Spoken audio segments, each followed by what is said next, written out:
to another episode of Anything But Ordinary with Spooky and Raven. Tonight, in our first half, we're going to talk about the history of Halloween. And I'm your host, Spooky, and here's Raven.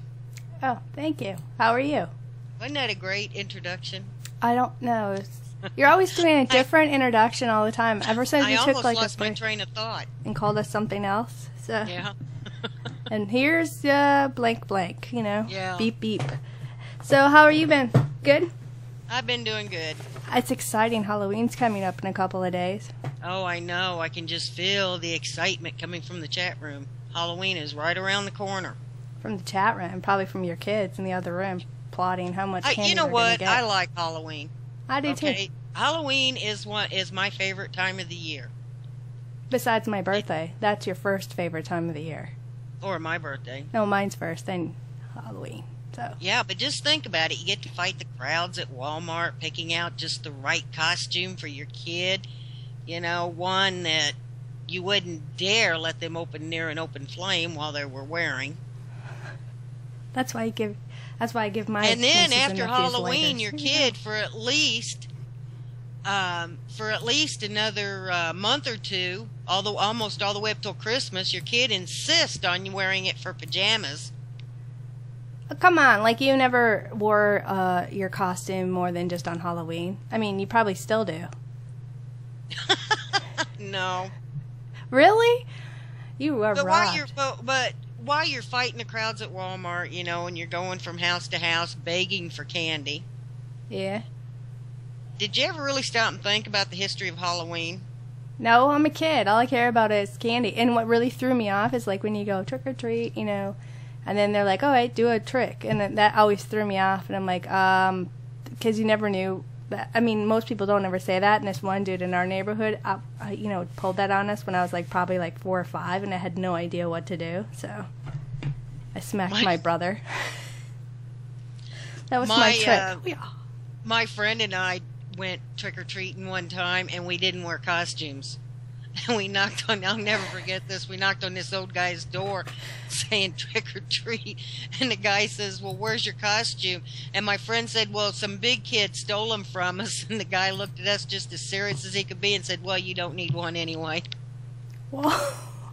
You burned. Burn. Wow. Burn. Super burn. Well, everyone knows that Halloween is a holiday celebrated on the night of October 31st. That's just Friday, people. Traditional activities include trick-or-treating, bonfires, costume parties, visiting haunted houses, and, of course, carving jack-o'-lanterns. Dude, I love the bonfire part, you know, during the fall and the leaves, and it's awesome. I could have a bonfire without it being Halloween. I just love them. And the word Halloween is a shortening of All Hallows Evening or All Hallows Eve. Right. Irish and Scottish immigrants brought versions of the tradition to North America in the 19th century.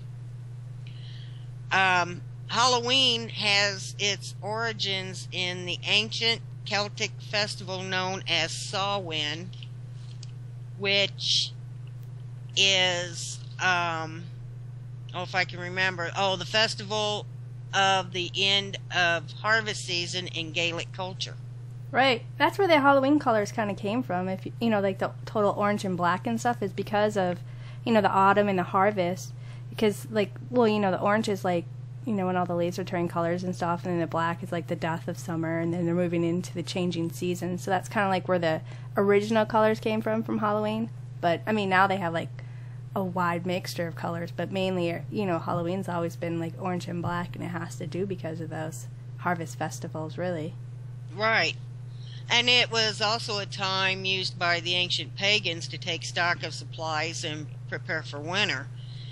And the ancient Gaels believed that on October 31st, the boundaries between the worlds of the living and the dead overlapped. And the dead would come back to life and cause havoc, like sickness or damaged crops. Oh, yeah. Well, sorry, Scooby made me laugh because she said I thought black came from, you know, the black colors came from the goth. But it kind of threw me off there for a second. Yeah, you know, the whole trick-or-treat costume stuff, they started that up back then too, didn't they? Yeah, they did. They wore masks and costumes in an attempt to mimic evil spirits or appease them. Right. Because I think they used to say, like, back then, didn't they, like, how it kind of, like, I mean, from my understanding from, knowing stuff for a while, whatever, it's like they used to believe that because the veil was, like, so close where you could go between the living and the dead, that the dead used to roam around and come knocking on everybody's doors and stuff like that. Yep. And if you didn't, like, as beggars and took on forms of humans or whatever, and they used to say, like, if you didn't open the door or whatever and give them money or food, and you just kind of turned them away empty-handed, you ended up taking on a risk of having the wrath come down on you from these, the dead. And so they kind of started to dress up in the costumes or whatnot to fool the dead, not to harass them or haunt them forever. It's kind of like what my understanding is of what I remember when I was growing up, and my take of what I kind of heard throughout, I don't know, forever. So that was their way of fooling the evil spirits into thinking that they were like one of them. Which I guess that's what I would do during a zombie apocalypse. Do exactly like that. Well, it explains why they make costumes and masks of certain presidents. I'm not going there. Not touching that. I'm not going to get in trouble. No. I couldn't help it when I was reading up on this. That's the first thing that popped into my head. About the presidential masks and whatnot. I mean, well, as a kid... evil spirits, presidents, politicians, hey, tell me they're not connected. Well, but they also had that mischief nights, because it kind of moved over from, not even just from Europe, it did eventually come over here because the Irish and those guys came over here. And they used to have the mischief nights, remember? Back in the... Well, it was like in the 20s and the 30s. They used to have, like, the celebrations became, like, more rowdy and kind of out of control where people were, doing more acts of vandalism and just kind of... And they thought, I guess they thought going from house to house begging for candy got rid of the vandalism or at least cut down on it. And, by the way, in Massachusetts, they still refer to... Halloween as Beggar's Night. Right. Well, I think it was during the Great Depression is why the attention was the way that it was, and that's why people were just kind of more, violent, acting and stuff, and that's when the adults reinitiated or reignited the whole trick-or-treating thing up again and started handing candy out, and that's when people started putting on costumes and stuff, so it kind of curved a little bit of that whole vandalism and stuff. That's what I, remember hearing about. Yeah, but well, that's true. That's true. It So, like, October 31st ended up being all about Halloween and candy, whereas the night before, people still kind of go out and throw eggs and teepee and all that hoopla. Oh, I do that the whole month of October. You just drive by people and egg them the whole month? You never did? I was thinking you were saying you still do. That's why you have a farm. Yeah, I got plenty of eggs. Just to drive by. Hey, neighbor. Whoosh. Note to self, don't live where Spooky lives. So, that's okay. I wasn't expecting you to say that, so you kind of threw me off for a second. The festival also... Let's move away from that. We don't want to talk about Spooky's little Halloween antics. The cops in your town might be listening. Well, half of them, the statute of limitations is not up yet. Right. The festival also frequently included bonfires because during harvest season, the harvest, the grains, and that other stuff attracted insects. Well, the Gales knew that the insects would be attracted to the bonfire and in turn would attract the bats. So this is how bats came to be part of Halloween. Oh, bats have their own superstition stories attached to them because they always say if you see a bat then there's like witches around and this and that and all the other things that they had mentioned with bats, so I'm sure that's probably where it started up from all the bonfire nights and bugs. I like bats. Because we have bats at our farm when the night light or the farm lights come on and stuff and the bugs are all out. It's nice to watch the bats swoosh around and eat up the bugs. Then you can sit out at night and enjoy the stars. Oh yeah. It never bugged me. But it became socially expected that if you live in a neighborhood where there are children, Oh, yeah. then you better get your ass to the store and buy candy.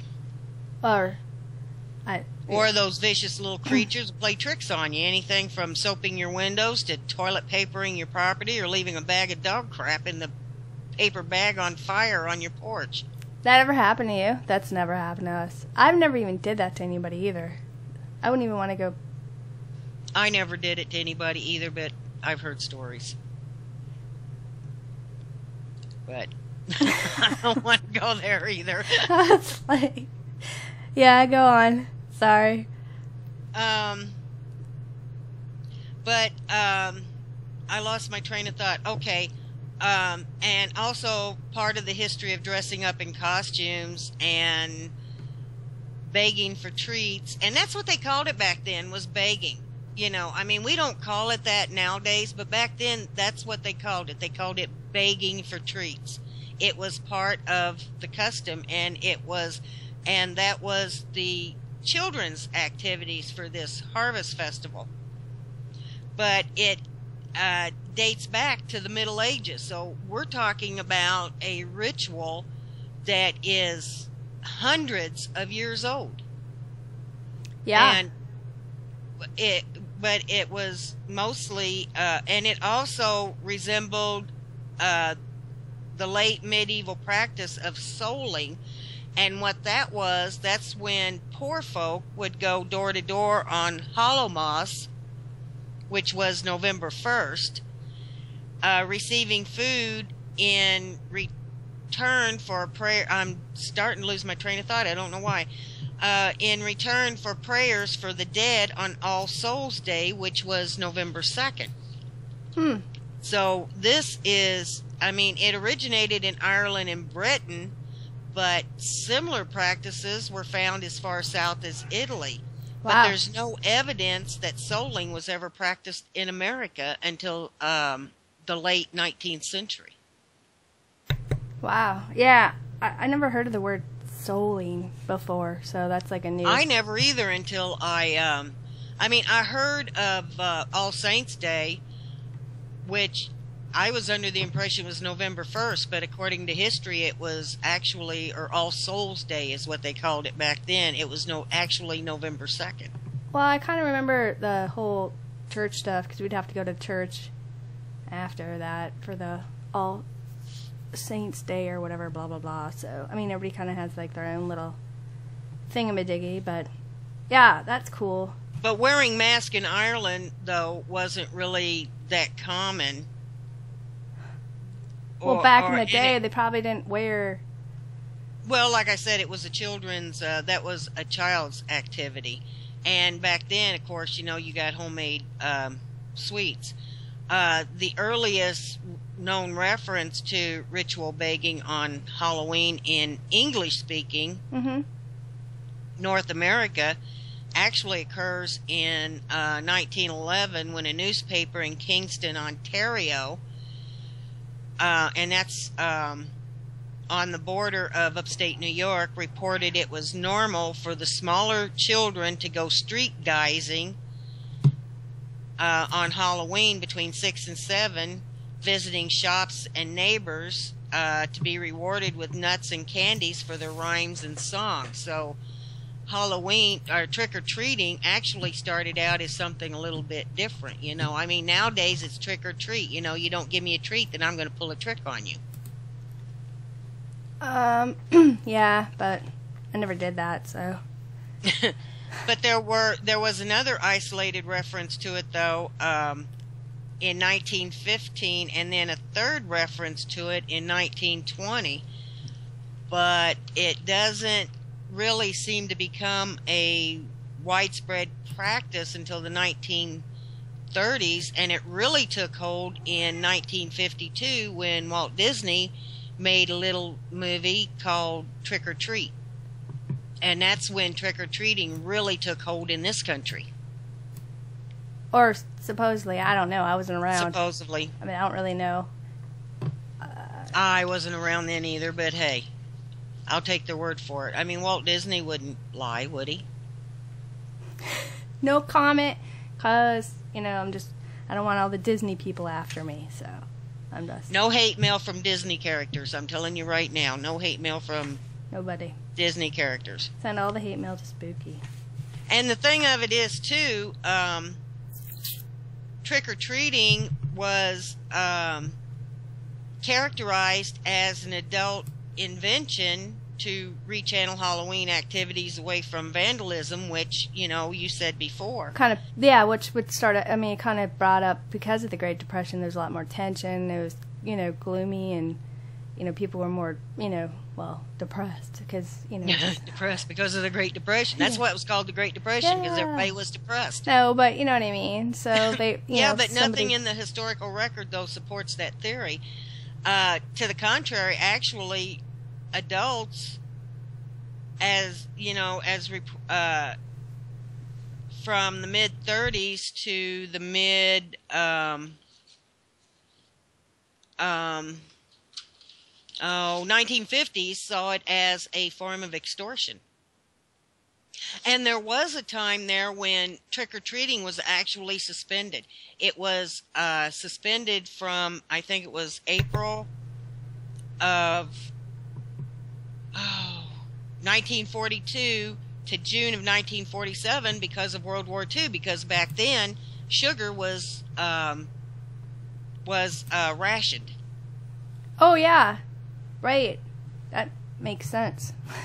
Because of... Well, a lot of things were rationed then, too. Gasoline, coffee, sugar. But, you know, like back then, a lot of people, they didn't just run down to the store, you know, and buy candy to hand out to trick-or-treaters. They actually made a lot of what they gave away, they gave out to the kids. Back then, I wouldn't mind what I got. You know, you're probably so poor, you're happy you got bread or anything in your sack. Exactly. You know, I'd go trick-or-treat just for the coffee, the sugar, and the gasoline. The flour. Yeah, anything. Or the flour. Eggs. Because all of that stuff was rationed back then.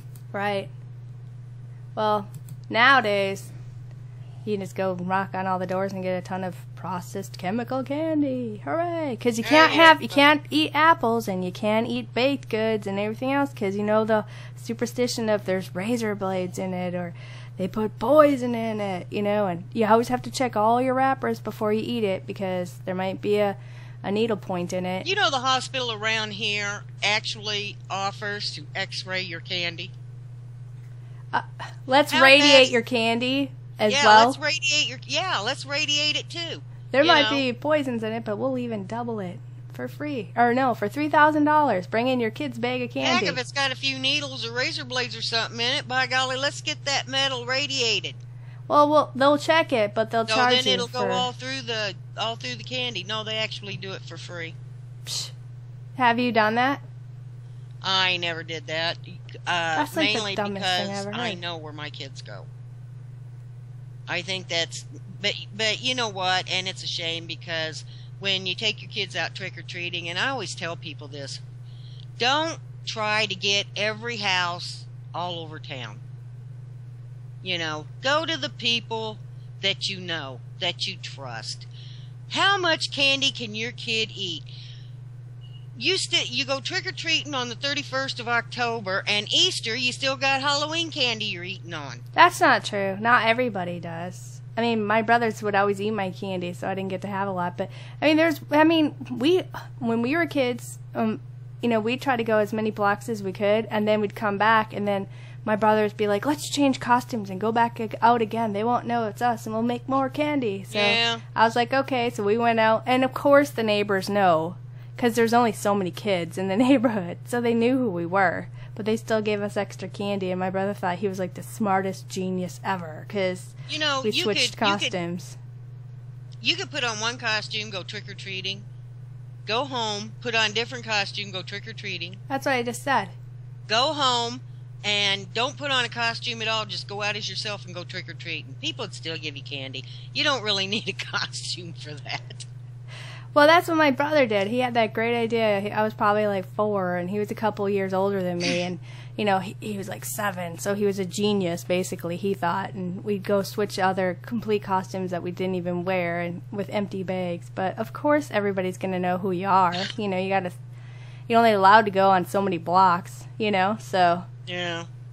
Nowadays, they don't go, there's not too many, I mean, there's kids around, but it's not the same how it was back in the day where, you know, it was, I don't know. I don't think it's just, I think a lot more people are scared of taking their kids or letting their kids run out, you know, so they're only out for like an hour or two, and then all of a sudden it's dead the rest of the night, so you're stuck eating all the candy.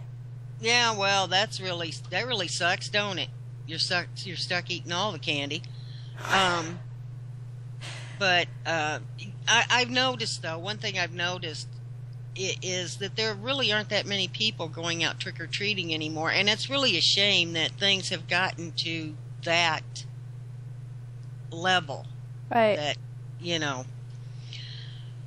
Well, caramel apples, I would do that, dude. They're talking about apples and razor blades because we had mentioned it, but I'm sorry. If somebody was still passing out caramel apples, I don't know if I'd be able to turn that down. You know? I know, that would be hard. It's almost, that would be hard just for me take the too. chance. Yeah. Go bring it to the hospital. They will x-ray it for you for free in your neighborhood. Well, you know what you could do? You could always take a metal detector out with you. You know, somebody throws candy in your kid's bag, just swish that metal detector over it. It'll tell you if something's in there. Oh, did you see that video of the Reese's Pieces peanut butter cups? I warn everybody let's not to even check. Go there. No, I am. I'm warning everybody to check all their candy before they eat it this year, because they were showing this video of these people opening up their Reese's peanut butter cups, and there was a bunch of worms and like maggots in it, like tons of them. So before you just pop that candy in your mouth, make sure you check it for bugs, razor blades, and poison. Ugh.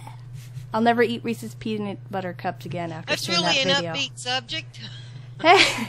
Halloween candy. We have to give a warning. Razor blades, poison, and bugs. Yeah, warn the kids. Check your candy first before you eat it. That's why your parents always tell you. Don't eat it in the dark when you're walking down the street, because they don't know what's going to be in it. You know, I tell my kids that too. Ugh. Don't eat your candy till you get home.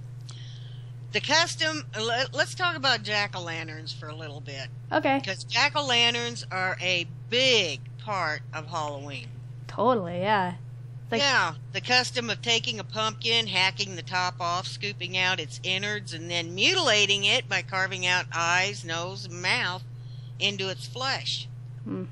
And if that isn't torture enough for this poor innocent gourd, you place a candle in it, light it, and cook it from the inside out, only to toss it away around Thanksgiving.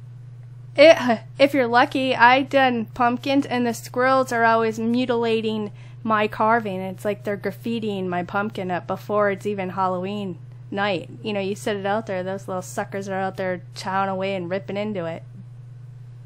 I know. Stupid squirrels. Why you gotta ruin my holiday? I have that problem too. They don't bother them when they're out in the garden.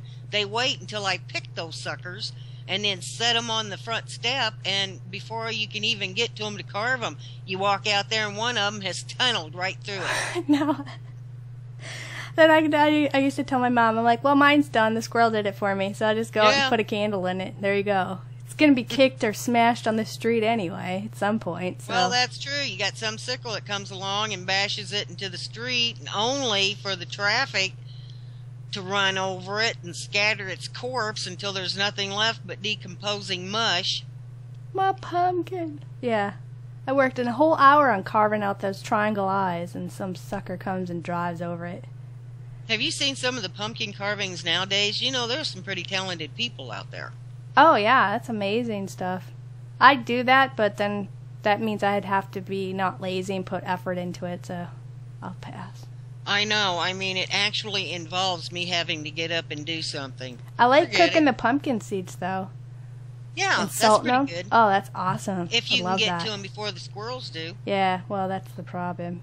Well, there's an Irish folk tale that tells of Jack, who was a lazy yet shrewd blacksmith, and he was being chased by some villagers that he had stolen from when he met the devil, who claimed it was time for him to die. Jack, not the villagers. Yeah. Well, the thief stalled his death by tempting the devil with a chance to trick the church-going villagers that were chasing him. Mm-hmm. So since the devil could take any shape that he wanted, Jack told him to turn it himself into a silver coin, and then he would pay for the stolen goods, and later when the devil turned back into himself and disappeared, the villagers would fight among themselves as to who stole the coin. So the devil agreed, and he turned himself into this silver coin and jumped into Jack's wallet, only to find himself next to a cross. So Jack closed the wallet tight, and the cross stripped the devil of his powers, and he was trapped. Yeah, they have a couple other different versions, you know, like one of the stories, you know, Jack tricked Satan into climbing the apple tree, and once up there, Jack put like a ton of crosses all around it, and the devil couldn't come down, or, you know, just, I mean, there's like, I guess a few different little tidbit versions like that, but the one that you said, yeah, that's like the main one I've always kind of heard, you know? Yeah, but in both versions, though, Jack only lets the devil go when he agrees to never take his soul. And then after a while, as all living things do, Jack died. Right. So his life had been too sinful for Jack to go to heaven, and since the devil agreed to never take his soul, well, hell was out of the question. So Jack had nowhere to go. So he asked how he would see where to go because he had no light, and the devil just mockingly tossed him an ember from the flames of hell that would never burn out. Right. So, and that's kind of like how the jack-o'-lantern thing kind of came to play, right?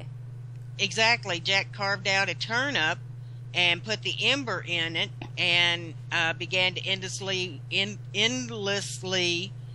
wander the earth looking for a place to rest, so he became known as Jack of the Lantern, or, of course, Jack-o'-lantern. Right. Well, that they used to originally hollow out turnips in the first place and put small candles inside of them, and they used to, like, you know, the jack-o'-lanterns, like, you know, scary carved faces also, you know, they serve that to nowadays to scare off, and back then to scare off the evil spirits, you know. But, you know, the Irish potato famine, you know, that forced like a bunch of the Irish families to flee, and that's how we kind of they came here, and that's how their traditions kind of came over here in the first place of, you know, trick or treating and all that and stuff. But when they came here, I mean, we don't really have turnips here at the time, so they just used pumpkins as a substitute. So that's kind of like how pumpkins became the big thing that people are using nowadays for Halloween, you know. But they used to use turnips back in the day over in Europe and put candles and stuff in it, and they used to that made for awful small jack-o'-lanterns, though. I mean, you know, how big does a turnip get? The biggest one I've ever seen was maybe 2 pounds. Well, they used to, I mean, back in, you know, 10,000 years ago and stuff, when people started harvesting their own vegetables and stuff, they used to use gourds and carved them into lanterns anyway. Mm-hmm. So, I mean, that they've been using vegetables for a long time for candles and holding the candles and whatnot and walking around with them. Then they started to carve in faces in the turnips and these gourds and whatnot to scare off the evil spirits when they were walking around, especially on Halloween. And then when the Irish and the other people came over here, they just brought their traditions over. And like I said, we didn't really have some of the areas. They didn't really have turnips, so they started using pumpkins, and that's kind of how. Well, jack-o'-lanterns were also, according to superstition now, jack-o'-lanterns were also a way of protecting their home from the against the undead. Superstitious people would use them specifically to ward away vampires. I have to laugh when I think of this, because they thought this because it was said that the jack-o'-lantern's light was a way of identifying vampires, and once their identity was known, they would give up the hunt for you. Yeah, that was one of the things, but I mean, they also used it to. No wonder I'm never attacked by vampires, because of my jack-o'-lanterns. My jack-o'-lanterns are always attacked by vampire squirrels, then, I guess. They're always defacing them and graffitiing them. I don't think they like my artwork, and they just do a better job at it. Some of the people in chat are saying some really cool things about, you know, pumpkins and that, and maybe hopefully they'll call in during the second half and share some of the things that they're mentioning in chat right now. But I thought some of the things that they were saying were really interesting. So, like we said, during our second half of our show, after my EVPs in the photo, we want to invite some of you, our listeners, to call in and share some of your guys' traditions or experiences or paranormal, what have you, that happened to you guys during Halloween, right? Right. Share some of your stories, or maybe your traditions, or maybe your superstitions. Or anything, a crazy story that happened to you. Excuse me. Anything that you want to call in and talk about. That's paranormal and Halloweenish, yeah. Not anything. I mean, we don't want to sit and listen about knitting. Well, yeah, you can even tell a ghost story. Yeah, our experience of what happened to you when you guys were out trick-or-treating or whatever. We just ask that people limit their swearing, that's all. Yeah, please. They used to have like owl. You know, they had owls. That was another superstitious. Yeah, that's what I was going to ask. That's what I was going to say. There are other things associated with Halloween too, like owls. Right. Now, well, many people believe that owls used to swoop down to eat their souls of the dying, and when people heard a hoot at night, they would turn their pockets inside out and then walk around with their pockets inside out, like that was going to protect them from, you know, owls soul stealing hooters, you know? I don't know where these people come up with that. Maybe owls don't like inside-out pockets. Pockets are scary, I guess. Woo! I know, now swooping down. Oh, his pockets are inside out. Doggone it. Got to get the next one.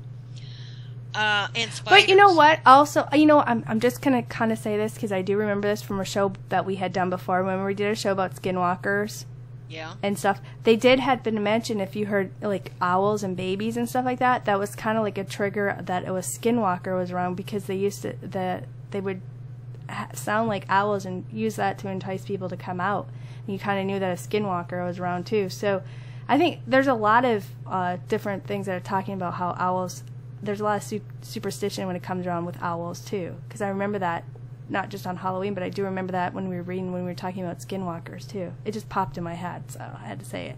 So it's used. Owls, I guess, freak out a lot of people. Well, that's what we do. We say anything that pops into our head, and you never know what's going to come out of our mouths. I do. No, I don't. It's all scripted. No. Another thing that is associated with Halloween are spiders. I hate spiders. Spiders are creepy in general, whatever, but I mean, I think one of the superstitions they have for like spiders, they used to say, like, I remember some of the people was like, if you see a spider on Halloween, you're gonna die, or if a spider falls into your candle and it gets like consumed by flames, there's witches by, and you know, it's always about witches and dying. You know what I mean? When it comes with spiders, bats, and cats. You forgot about cats. That's funny. It's always the other way around with me, because when I see a spider, it dies. Really? You don't take out your hairspray and try to give it a new hairdo? I will never forget that. Hairspray? I never heard of spraying hairspray on a spider before. It freezes them. Stiff. So you can step on them. Or I think it also makes them where they can't breathe because you coated them completely over. But, I mean, you forgot about black cats. That's like number one when it comes to Halloween. Oh, yeah, the number one thing are black cats. That and witches, but I mean, black cats are always a symbol of like bad luck, and if a cat crosses you on Halloween, you know, you're gonna die because some old elderly witchy woman. Well, that's the way it is in America, but back in other countries though, it's just the opposite, isn't it? Wasn't it, I think it was Ireland, that if a black cat walked in front of you, it was good luck? Yeah. Well, but they've been talking, when they see if you saw a black cat back in the Dark Ages, they would say, you know, it had to do with witchcraft, and the old women, you know, always had their pet cats, and that was their familiars or their demonic animal, and, you know, they were in league with the devil. Don't be listening, kitty. My cat is right behind me, so he's probably plotting to have a black cat. You know, or like another myth was told that, you know, Satan turned himself into a cat, you know, so he could socialize with the witches on Halloween, or you know. But yeah, I think you're right, like in Scotland or Ireland or something like that, they always consider it good luck if a kitty crosses your path, a black one. I mean, my cat don't bring me bad luck, if anything. He's just annoying. Personally, I do like black cats. Okay, I'm not a cat person. I'm mostly a dog person, and the only cats that I like are the cats that I pick out. For some reason, if people give me a cat, I really don't like it. Like the one that roams around here now, I can't stand it. Come on. And it's a black cat, but personally, I do like black cats. But I've always been told that if you own a black cat, it brings you luck. Well, brings you good luck. I'm going to be the luckiest person in the world. The funny thing is my cat's not, I mean, he looks black, but when you pet him, you'll just see it's all the tip of his hair is just black, but the rest of him is white underneath. So you think he's a black cat, but then when you start to pet him, you realize that he's a white cat. So he's this incognito, you know, a faker. Yeah. So, little half and half kitty. Well, they also had, I mean, if you look at this photo that we have up, I mean, they had the celebrations, and you see they're bobbing for apples. I mean, bobbing for apples was like a huge thing. We didn't even mention that. They used to do that a lot during their festivals and the harvest festivals and everything else. And they used to say, because they view the apple as, you know, the sacred fruit, you know, and they said that it could predict your future. Well, they used to say it during this, you know, the traditions, and I remember this being kind of all we had done up in the 50s and 60s. They used to still kind of throw up this. Some of the things like whoever would get the apple on the first try, you know, that means that you were going to be the first to marry. And, you know, if it took you a while to get your apple, that means that you were kind of fickle. And so you're going to be fickle with love. So you weren't going to get married right away and have your true love. I'm fickle anyway. And I'm going to keep talking about apples. So go ahead. I'm not going to comment on that, get me in trouble. But that's they would say, or, you know, if you're peeling your apples, whoever had the longest apple peel, and if you put it under your pillow, then you would dream of your future husband or what have you. That was kind of like the big hoopla thing back in the day, you know, with the Irish. My great-grandmother used to sit and peel apples before she ate them. Right. And if she got the peeling all off without breaking it, it was good luck. Well, it was good luck, and then what she would do is whatever young unmarried woman was sitting there, she would throw the peel over her shoulder, and whatever letter that it appeared to look like, then that girl was going to marry a guy whose name began with that letter. Personally, it looked like a mess of apple peel on the floor to me, but... And then they make you clean it up. Marianne. Then they, you know... Yeah. Come in here and pick this up. Spooky, yeah. He'll be like, but you threw it on the floor. I don't care. They'll teach you good stuff. Yeah, but they have so many. It wasn't just cats and spiders and owls. They also had, like, so many different other superstitions. You know, like, I don't know if it's Halloween, but, you know, we're talking about superstitions, too, not just Halloween stuff. But, you know, when they used to, if you spill salt, you have to throw it over a certain shoulder. And if you didn't... Your right or left shoulder or something like that, then you'd have bad luck. Or I know that one. You know, or if you walked under a ladder, that's another superstition. You know, or if you step on a crack, you'll break your mother's back. My mom should be paralyzed by now, because I don't know how many cracks I've stepped on, you know, and not on purpose. I get mad at mine, just deliberately go out and jump up and down on the crack in the driveway.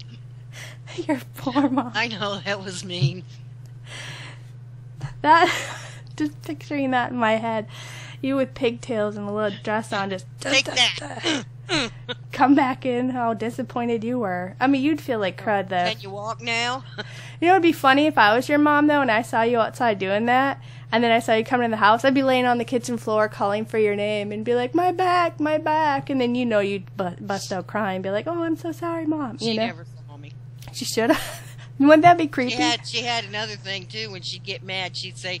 Go get me a switch. I'm going to beat your ass. Well, don't swear, man. I'd go outside and stay out there till she wasn't mad anymore. Right. Well, that's not a superstition. But the superstition thing, I mean, if I was a mom and I saw my kid doing that, I would totally, like, pull that off on him just to freak him out. And they'd be like, I'm so sorry. I'll never do it again. But, I mean, what you sit there and say, boy, my back hurts. I really don't know what's wrong.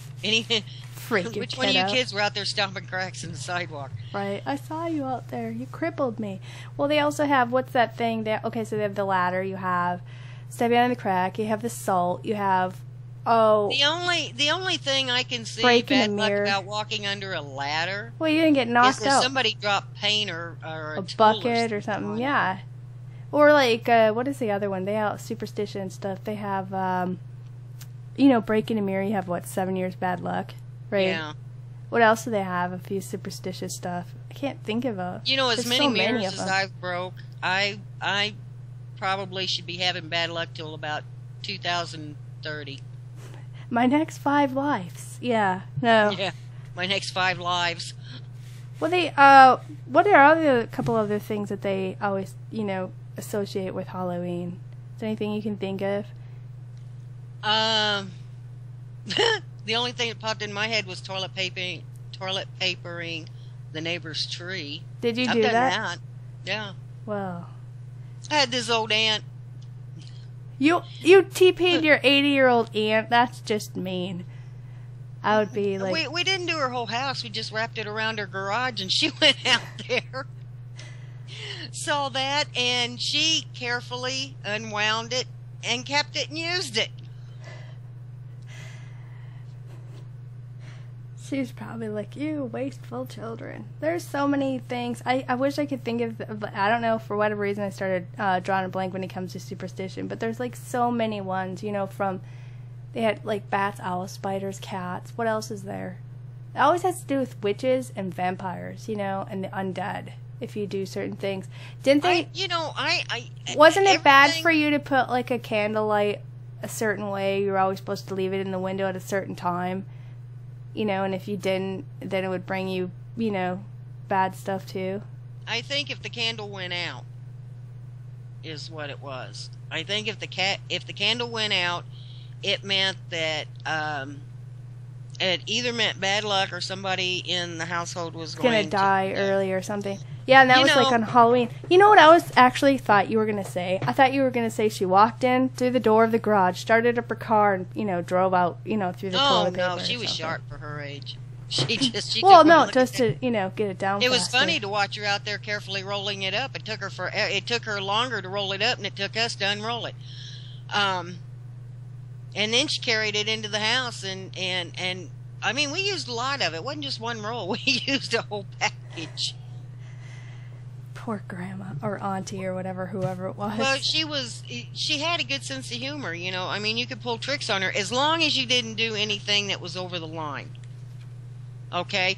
But simple little tricks like that. I mean, if we'd have done that, to her tree and all over her property and everything, she'd have been on that phone, and I'd have been over there having to pick that stuff up. Did they ever, on Halloween and stuff when you were growing up, I mean, did you have anything creepy happen to you, or anybody tell you like a certain superstition thing, so you kind of kept it in your head? One of our big things was going to cemeteries at night, and there was an old cemetery there back in the hills, and it was supposedly haunted, which a haunted cemetery, imagine that. Yeah. And ooh, scary. That never happened. Yeah, but this one in particular, the ghosts were supposed to be really, really active. And so we'd go up there and sit, and it didn't bother me too much, but everybody else said, ooh, we're sitting in a cemetery in the middle of the night. So you just reach your hand out the window and knock a couple times on the car. I'd get them all screaming. Even the guys. I mean, the guys couldn't get out of there fast enough. But it's funny because it's true, because I've been around guys. Yeah. And they were just freak out more than the girls did, So you always got a laugh from it. A lot of times they would, and of course, I mean, I've been involved in the paranormal in one way or another practically all my life, so it never bothered me to be in the cemetery. Matter of fact, I love cemeteries. I love walking through them. I don't care if it's day or night. I love walking through them, especially during the day when you can really see the headstones and stuff, because some of them are very, very interesting. Another thing that we would do is that we would find old houses that were supposed to be haunted and, of course, trespass. I don't recommend this to anybody, but we would go into them, and kind of walk around and stuff to see if we could find ghosts. But And I had one little ritual that I did every year, and I really can't mention it because it unleashed the unholy dead on the earth for one night. No, a lot of people to this day still don't know it was me that did it. And it was a little ritual that I used, or well, not a little ritual. It was a thing that I used to do every year. I used to climb the water tower in town and drop it and hang a... Don't tell it. You don't know who's listening, and next thing you know, someone's gonna hold revenge on you and then call them up. They don't know the name of the town. Well, your relatives do if they're listening, and they're gonna hold it against you one day and be like, they always "Hey." suspected me anyway. But I used to climb the water tower and hang a dummy from the water tower, and that was strictly illegal, so I don't recommend this to anybody. It's dangerous. And it's dangerous. It's very, very dangerous. And plus, you can't be afraid of heights. But they would even stake out the water tower to try to catch whoever was doing it. And every once in a while, they'd run. Every year they'd run the story in the paper. The water tower bandit struck again. And one night I did it when there was a cop car parked underneath the tower. So. I love it how Crazy Moose is like, own up now, spooky, confess. Yes, free your soul of this so you don't have to go over it. But I remember one year you went with some pals and I told you, I'm like, you have to take pictures of this. And you gave the guy the camera and remember what... And he chickened out. No, remember what he did? He took pictures of the tower, not the dummy. Remember? Oh, yeah. And the cop car underneath it. Dumb. And you're like... It was the dumbest. He didn't do it right. He actually snapped the pictures before I was up there. Right. And I couldn't get him to go up there, so I said, well, take pictures. I know, I totally wanted to see the dumbass took the pictures before the dummy was. And another thing we used to do, too, yes, is that we would... there was this one particular street in town that was really, really dark, had absolutely no street lights. And as a matter of fact, it kind of ran around the park a little bit. And we would call in and say someone's hurt, and you'd see a cop car come down there, and we would just throw a dummy in front of it. And that's all the confessions I'm making. I have none to confess. I'm a perfect nun, but yeah, that. Yeah, right. I thought that was hilarious when you told me that stuff, and I'm like, you gotta totally take a picture before you quit doing it and never do it again. And I know the one guy you put in charge of it don't even know how to work a camera or know what to take a picture of. I'm surprised he even aimed at the water tower, let alone. Well, I made a bad choice on picking the camera guy. Yeah, partner in crime. On who I took with me. But that was the absolute last time I did it. I have problems with my back and my legs, so I barely did it that night. But that was and I was gone when I was in school. I was gone for a while, and when I came back, the very first Halloween, I did it again, and they started the stories up again. After so many year hiatus, the water tower bandit strikes again. Curse you, and then they'll be like, dang it. So, one of our viewers is going to send me a story thing to read off, but they aren't going to call in or whatever, so I'll probably mention it later. I'll have to try to see if I can get into the email and get it out during the show or whatever, but I won't be able to get the story, guys, sorry, because there's just too many things open, and it crashes our show. It still says off air. Well, no, we're showing now. We're live now. Yeah, I already know. But I'm just letting you guys know that I can't happen to get into the email because then I have too many things open and it's going to crash on us. So, I don't know. Scooby, if you can just type it in chat or whatever, or, call in during the second half. Or send it to Richard or Penny and we'll have them tell the story because I think Penny said she might call in during the second half, but it crashed my... show thing, so sorry about that, but we're back. Okay. I forgot what I was saying before the crash. Oh, I was just talking about how I haven't really experienced anything creepy on Halloween, but I mean, I've had my family members tell me stories, from my my grandma and my dad and stuff, because they'd went out to haunted places or experienced, because of the town they lived in.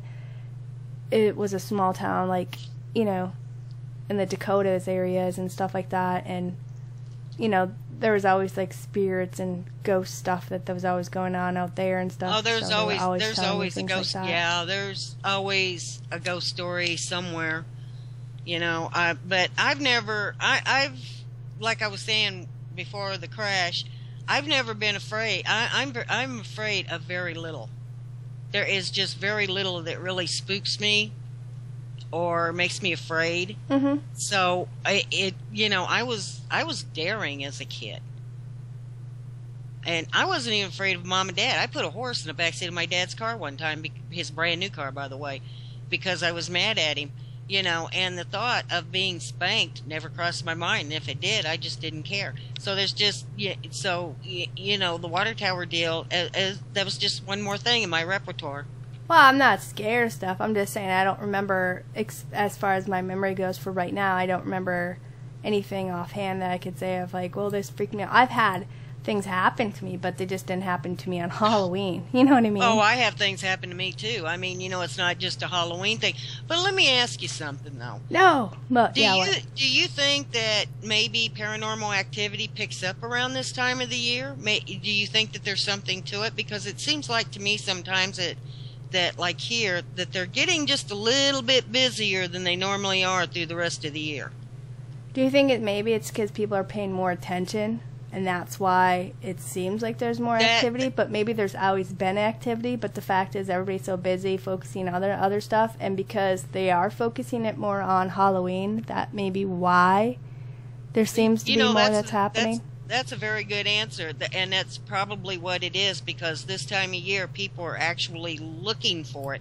Not, you know, people that normally wouldn't.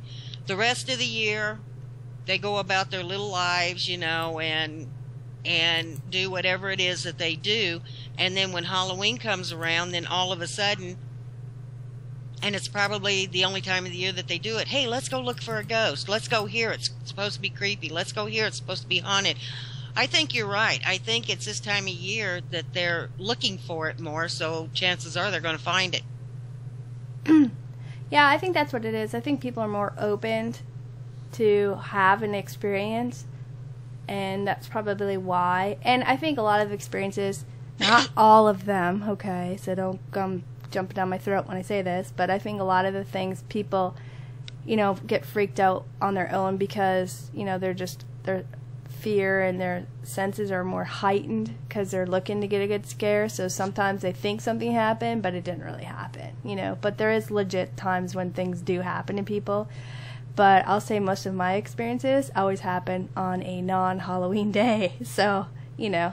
I know. And the thing of it is, too, they don't just happen at night. I mean, they could happen during the day.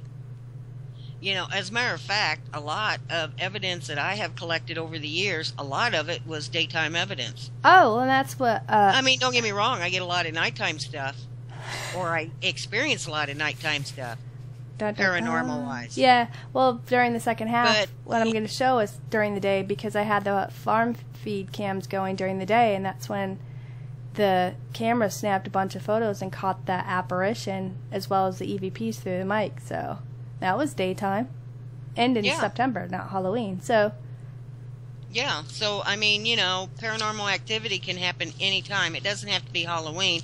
But it's like Raven said, you know, Halloween time is when people are looking for it the most because they want that little fright, that little adrenaline rush, you know, to get them through the rest of the year.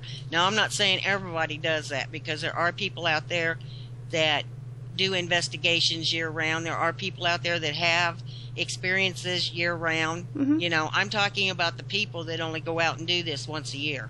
Right. Well, there's, but then they have, you know, didn't you ever go to, like, the haunted houses and stuff? We used to go to haunted houses, or we'd go to the haunted caves and, you know, do the little tour thing, and then, you know, just kind of... Are you talking about the haunted houses that people set up to scare you? Yeah, you just do a little variety of things. Some of those are so lame. Not if you go to the good ones. There's some people who are really into it that put all effort into scaring the crud out of you.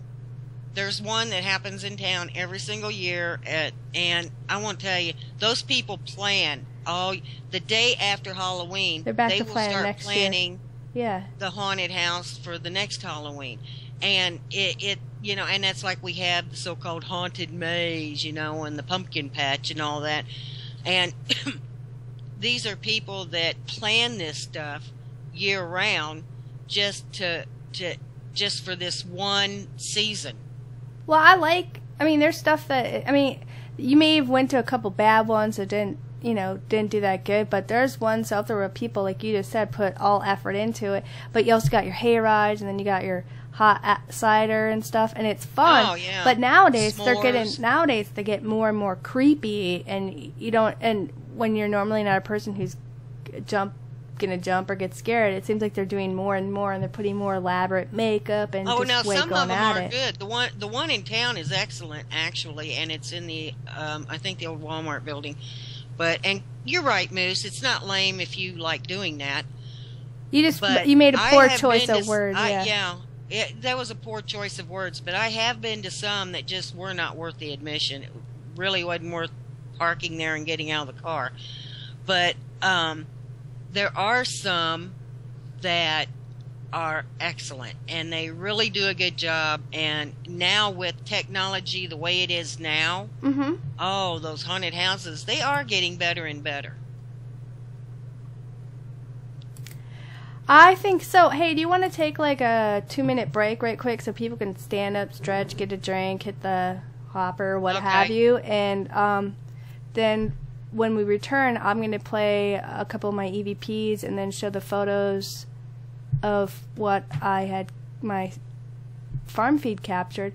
And for those of you who are listening over at our Ustream site or on Facebook, if you want, you can scroll down and find our website link and come in and join in with the chatters here. And also, if anybody's interested that's listening, after I show the photos and the EVPs, if you guys want to call in and share a scary experience, a story, or anything, or something paranormal with us, we welcome you guys to call in.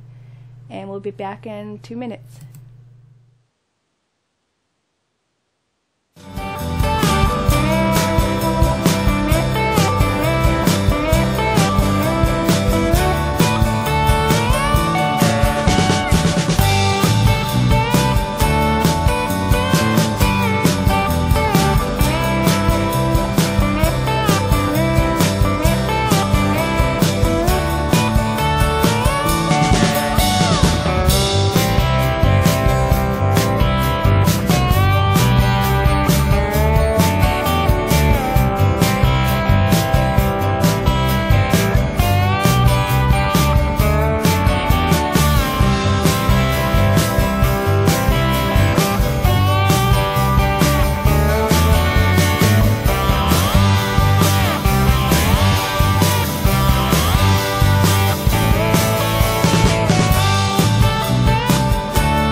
Welcome back to Anything But Ordinary with Spooky and Raven. I'm Raven, and here's your other awesome host, Spooky.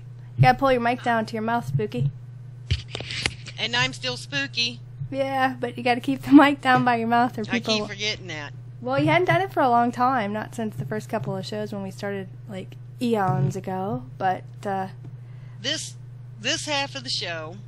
Yes. Raven is going to show us some photos and play some EVPs for us. Yeah.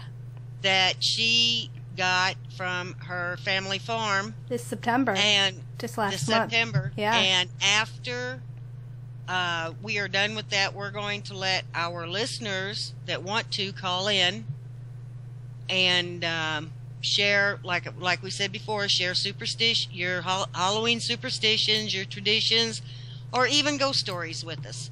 Because after all, it's Halloween, and what's Halloween without a good ghost story? Or their paranormal experience that they may have experienced or did, you know, what have Right. you. I'm gonna Exactly. I'm gonna drop down chat. So Spooky, if they're making comments in chat or whatever when I'm running this stuff, when I do the EVP part, because I don't want to crash the show just in case, because they have too many things open or whatever. So when it comes to the EV part, if you just let me know what they're saying, we'll play it back. But do you want to do the EVPs first and then do the photo?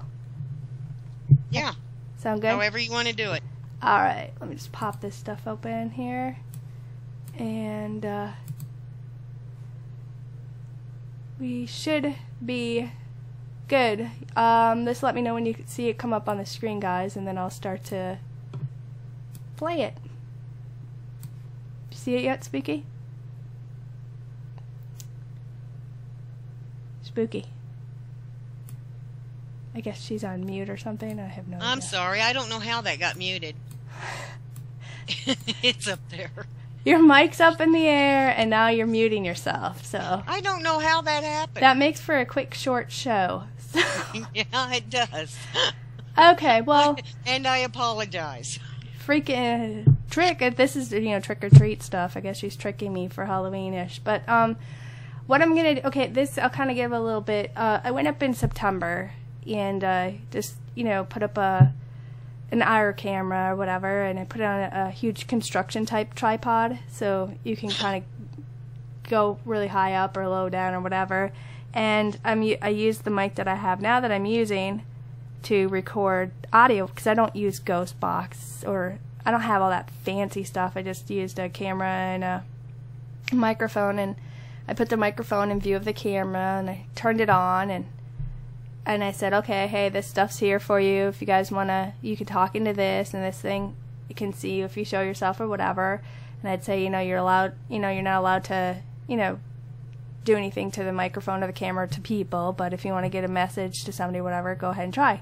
Because, the farm's been in the family for hundreds of years. You know what I mean? So... And everybody who's gone up there at some point has experienced stuff. Or when I'm on the phone with you guys on my Skype cell phone, you, Penny, Richard, and other people have heard things come through the phone as well, remember? Right. So one of the ones that we were watching was in the upstairs room. Me and you were watching it one night, kind of listening and watching for anything. And we kept hearing all these different sounds and voices and banging and walking. Well, it was just me and my cat that were there, and during the video at the time, the cat had walked up at one point and went and crawled up underneath the bed and stayed there and never came out for a long time, because you could see what he was doing on the video. And I went downstairs to the very basement because I was working on a project, and I just left it up there, so there was nobody else up there with me, because I only went up for a week all by myself. And this is out in the wilderness, whatever, so it's not a town, it's not a city. You're away from people for hours and hours, And when we were listening, we heard a bunch of different voices. We heard music. We heard sounds of train, which there's no train tracks around there anymore, and a lot of stuff. Well, in this first one, you'll hear a couple banging and stuff where it's kind of like walking around. And then you hear this one voice chime in, but I'll play this part, and then I'll zone in on the voice, okay? So I'm going to play it right now for you guys.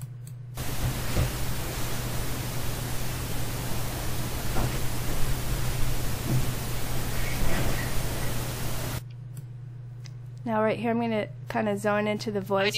I didn't hear a thing, the EVP or anything. Did they hear it?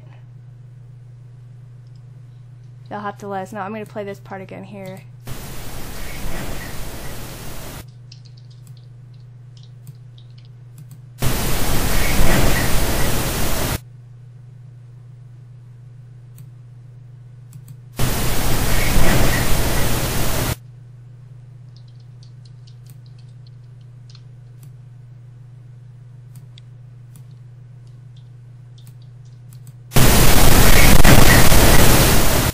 See, that sounds a little too loud for me there. The voice sounds like basically what it said was, "Hey, come back," the first one right there. So I'm going to turn it down a little bit on that level because I don't want to blow their eardrums out on that part. Yeah. But the first one, what you heard was a bunch of banging, and then I'll play the part again where they're talking. He's saying, "Hey, come back."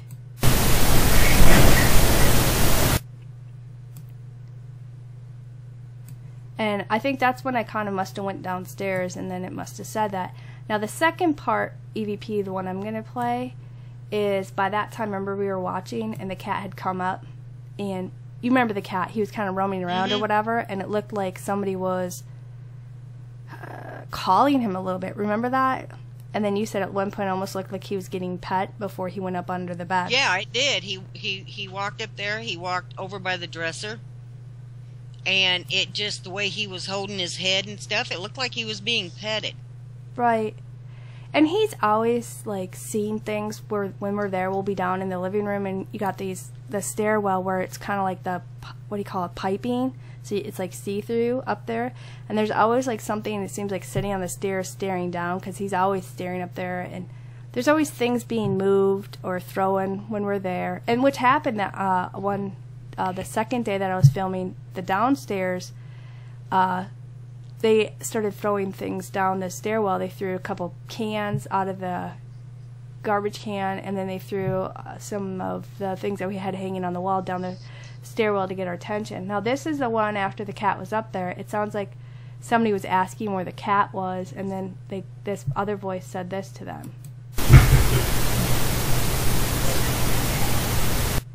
And the banging is coming from upstairs too, and that's not me. Right. I don't know. Remember we kept hearing all that banging? I have no idea. It was very active. The whole video was active. The whole video was just so active. The noises sounded like doors closing. It was just, the whole thing was just active. Right. Okay, I'm going to, hopefully they can hear this other one.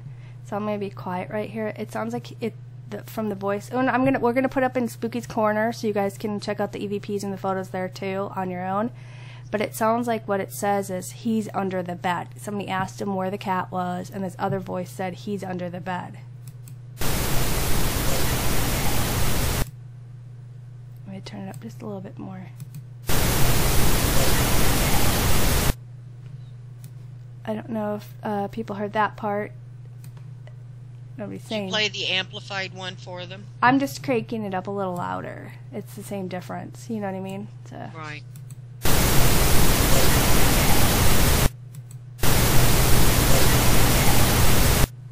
Now the next one, kind of like what we got, was, remember we were both watching for like a long time, and I'm going to play He's Under the Bed one more time, because it was kind of quiet, so I'm going to just do it one more time, okay, Spooky?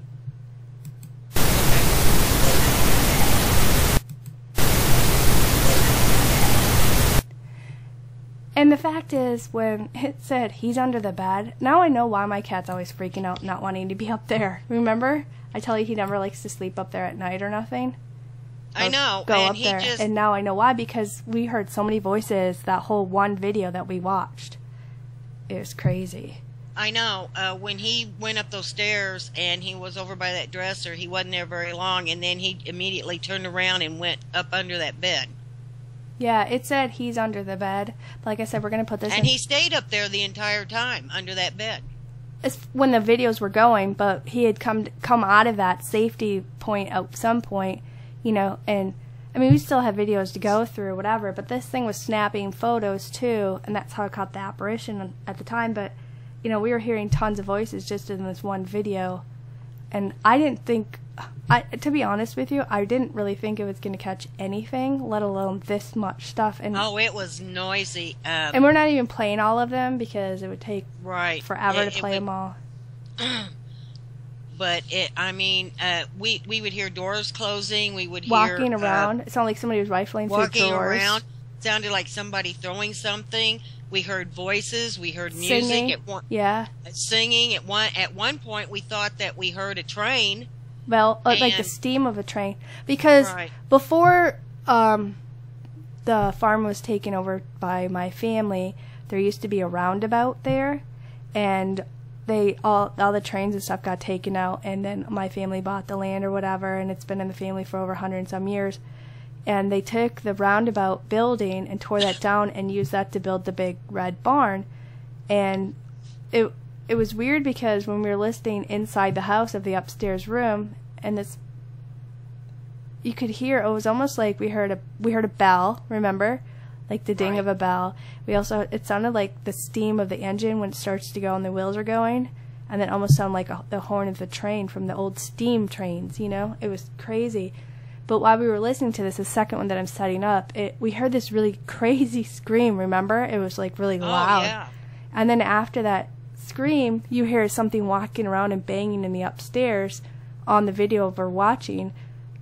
And then you hear this other voice that says, "Come upstairs." So I'm going to play that one right now for everybody to hear. I'm going to play the whole way through with the odd scream, and then to the end where it says, "Come upstairs," and then I'll isolate to the odd scream, and then we think it's a scream. We don't really know what it is, so maybe you guys might hear and find out. So I'll just play it right now.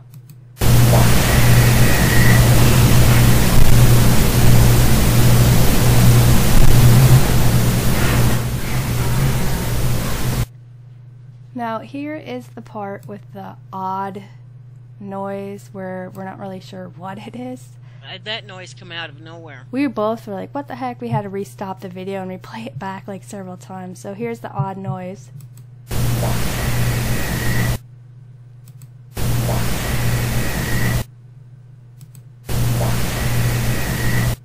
And I don't know what that is. We still can't figure it out.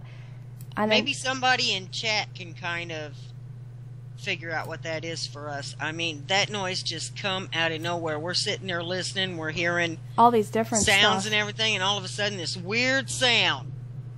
And it was like, what in the world was that? Right. I mean, we played that over 3 or 4 times, and we're still not really sure what we're hearing. Right, but it's loud. And I'm like, no wonder my cat doesn't want to come out from underneath that bed. Now, the second part of this part, where it's like a couple seconds after, there's like a talking in it, and then I'm going to the part where you hear a bunch of banging, and then you hear this voice that says, "Come upstairs." So I'm going to replay that one now by itself.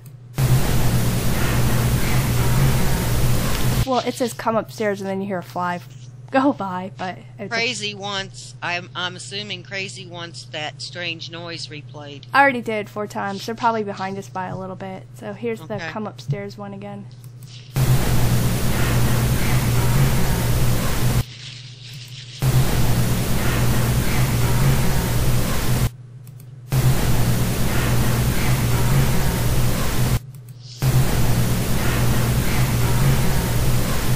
Now, that was the...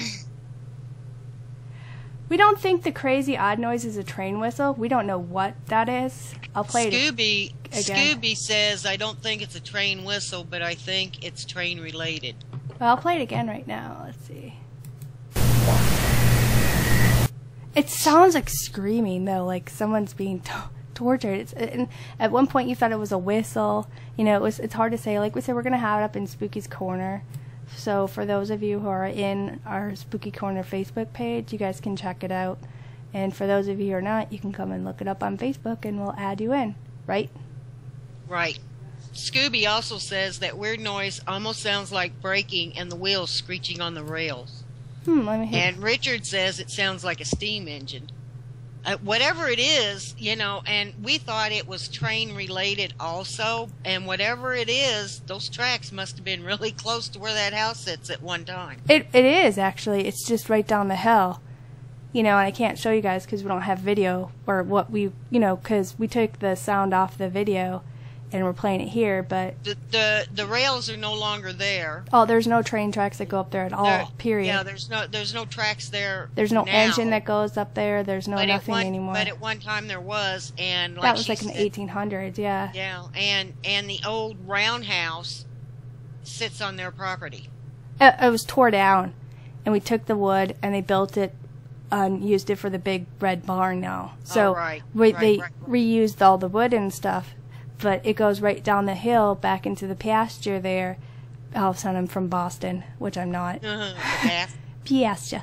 It goes down the hill there, and that's where it used to be. But they took out all the tracks, they took out all the wood, and took out all that stuff, and it's been gone for hundreds of years, over 100-some years, and there haven't been a train that's gone up there since the 80s, and that was way off our land. It went down towards the town. Well, even the train stopped going up that way, you know, and they tore all that down as well. So I don't know. I'll play it one more time, but it's hard to say because at one point we thought it was whistling, but the whole video was consistent of sound, and me and you were just picking the ones we thought would be loud enough. We didn't really pick up. I picked up one apparition. The whole time we were watching this video, it was mostly sound, and the only apparition I saw was a little boy. Little boy sitting in front of the dresser, and then he was gone. He was sitting in front of the dresser, facing the bed where the cat was underneath, and wasn't coming out. But the thing is, I mean, we only picked the ones that we thought would be loud enough for you guys to hear over the show. Yeah, because there were all kinds of voices saying, "Hey, you know, come back upstairs, come upstairs," talking, really whistling. Loud bangs. Oh, lots of banging. And then at one point, it sounded like people were talking to each other.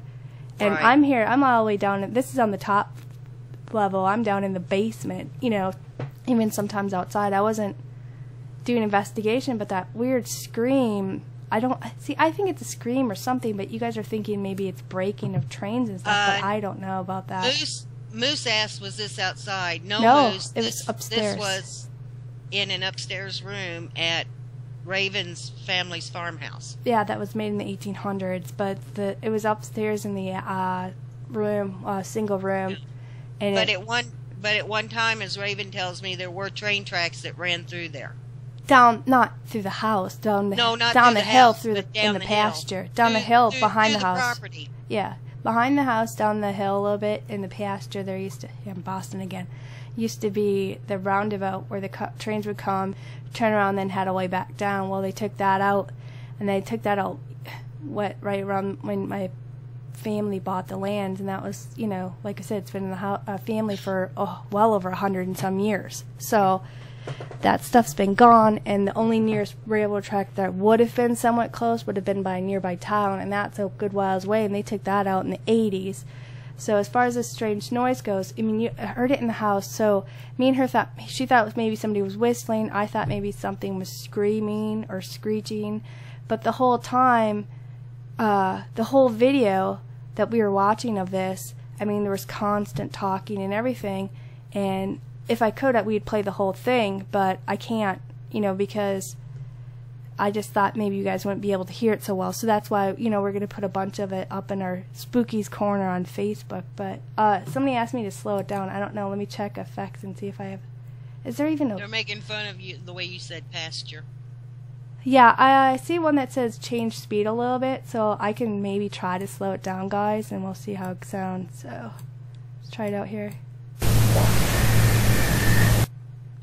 Did it play it or no? I don't know. I can't hear it. Oh, well, you kind of already know what it sounds like, but I'll try it now with the slowed down speed penny, alright?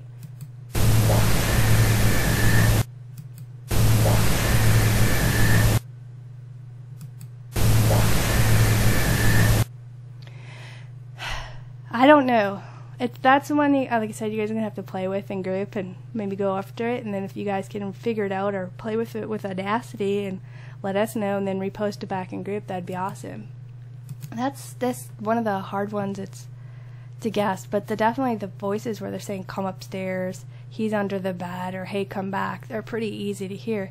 But here's another one I heard towards the beginning when I kind of set everything up, and at the time, you know, it was hard to decipher all the voices because, like me and Spooky said, there was so much going on. But this one, I heard it sounds like it said good to see you. I'm going to turn it up a little bit.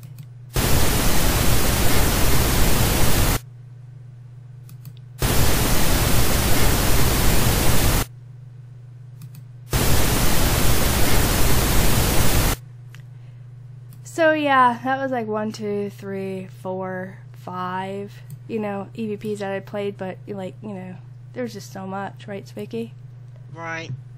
There's just so much. It was really kind of hard to pick out the ones to play on the show, but it's like you said, you had to choose the ones that you thought would be easier for the Our listeners yeah, to hear. Yeah, for our viewers to hear and whatnot. But, like you said, we'll put up some more in group. But this all came from just the microphone that I'm using now. I just plugged it into the laptop and hit record as far as, the recording program that you have on every computer that comes with Windows. And I let that record, and then I turned on the video. And then me and you just started watching some of them. We haven't really gone through them, but this is a couple of them. And then I had mentioned to Spooky, like, this thing took like 250 some photos. We should go through them, And me and her started looking through them, and that's when we noticed some. Well, in the newer basement, I told Spooky about some of the stories that happened growing up of the weird noises and whatnot that I'd hear from the basement. And one time, me and my friends were up north. When we were in our early 20s, and just partying, having a good time or whatever, and this thing kept going up and down the stairs, and there's a light switch on the top of the stairs and a light switch on the bottom of the stairs of the newer edition, so it would walk up the stairs, flick on the light, walk down the stairs, flick off the light, walk up. It kept doing it all night long, and me and my friend were like, oh my gosh, we're in the living room, and this thing came up behind my recliner, and I had the recliner facing back towards the kitchen, and it came up and it pushed the recliner up where it was up off the back end, so it was just teetering on the front part of the what do you call it, the stuff underneath the recliner that it sits on, the legs or whatever. Yeah. The legs. I guess I don't know how to explain it. There's like these wood strips that are on the bottom of the recliner, Yeah. And I was smacking back on it, and I'm like, dude, I can't get the recliner to go down because I had my legs up in the air, Indian style, sitting in this chair, and my friend's face was like white, and I'm like, get behind the chair and pull it down, and he was pulling, and he's like, I can't pull this stupid chair down, and finally, whatever, this thing let the force go, and the chair just went boom and fell back down. But that's like one of the experiences that happened, and I told Spooky about it, and she's like, well, you should put the camera down there and let us know if if we get anything or whatever. And that's when me and her were going through the photos, and here's the one that we had spotted here, where it caught an apparition of a spirit of a little boy. He's on the left side of the stair. Spooky one's kind of pointed out to people. Like they can see it. What? Like they can see me pointing. Oh, but I meant you can use your words like talk with me. That's our show, so I don't take over everything. Maybe some can. You don't know how gifted they are. Look, the mic is sitting in the middle of the step. Right. And if you look to the left between the wall and the stair and the steps. On the left side, yeah. If you count 1, 2, 3 steps up of where the liner is, right where the mic is, you can see his head. And then you kind of look down, you see his shoulders and everything. He's just kind of peering out. He's smiling. Yeah. So, I don't know, nobody's mention anything in grip. I don't know if people can see it. But the thing of it is, though, I'm noticing now, it looks like there's a woman above him, and she's smiling. She's almost even, her face is almost even to the left of that mic, between the steps and the wall. I see it, an older lady. Yep, right below the copyright mark of my watermark there. Yeah, just below the copyright mark. Right. I also cropped it and kind of zoomed in more to help people, so I'm gonna, because this is the original photo. The only thing that's been altered with it is I put a watermark on it. So, but I'm going to click over the zoomed version, and I kind of changed the coloring a little bit to help people to bring it out more. He's still, if you look to the left of the stairs, you can kind of see him leaning and looking over. She has a ball and a little toy truck or something on those stairs, so that's what the round thing is, and the thing on the step below that. Right, but in the new picture that I'm showing of the cropped version, I cut that part off, so I'm kind of zooming more up on the boy to help them kind of focus their eyes more over and see what we're talking about. And the only thing I kind of changed with the photo is I changed the tinting a little bit to help bring it out better for people who might have, problems seeing with certain colors, you know. So I don't know, nobody's saying anything in chat, so it makes it hard to know if anybody's seen it. I mean, I was gonna click the next one too, but if you look at him, you can see he's got like a bowl haircut, right? Mm-hmm. And he's like checking out the camera. And as we were going through the photos, we were just showing this one, but when you're looking at him, he was looking at the camera, then he'd look up at the mic, remember? Then he'd look back down at the camera, and then he was kind of looking around. And it was interesting because this thing took like over 100 and some photos just alone downstairs. And it was crazy how solid he was through almost every single picture, you know? He was pretty much solid as far as this form goes, and then he'd fade out a little bit and then came back to being really solid again, remember? Right. And it was almost like he wanted to go play with those toys, but he just wasn't sure what was going on with the mic there, or they're probably used to the camera by now, the video camera, but it just, the way he acted while the video was going, it was almost like he just was trying to get to that ball and he didn't quite know if he should or not, I guess. I don't know. It was just kind of the way he acted. Right. I'm going to go back to the full photo one more time so people can kind of look around. I am convinced, though, that it is an intelligent haunting and not just something that's residual. Well, right, because they're asking where the cat was. Somebody said he's under the bed. I said that was just upstairs. This is way down in the basement. Right, this is the 3rd floor down. Yeah. And Richard says there's about 3 apparitions there, and he's right. I can see 3 faces in that.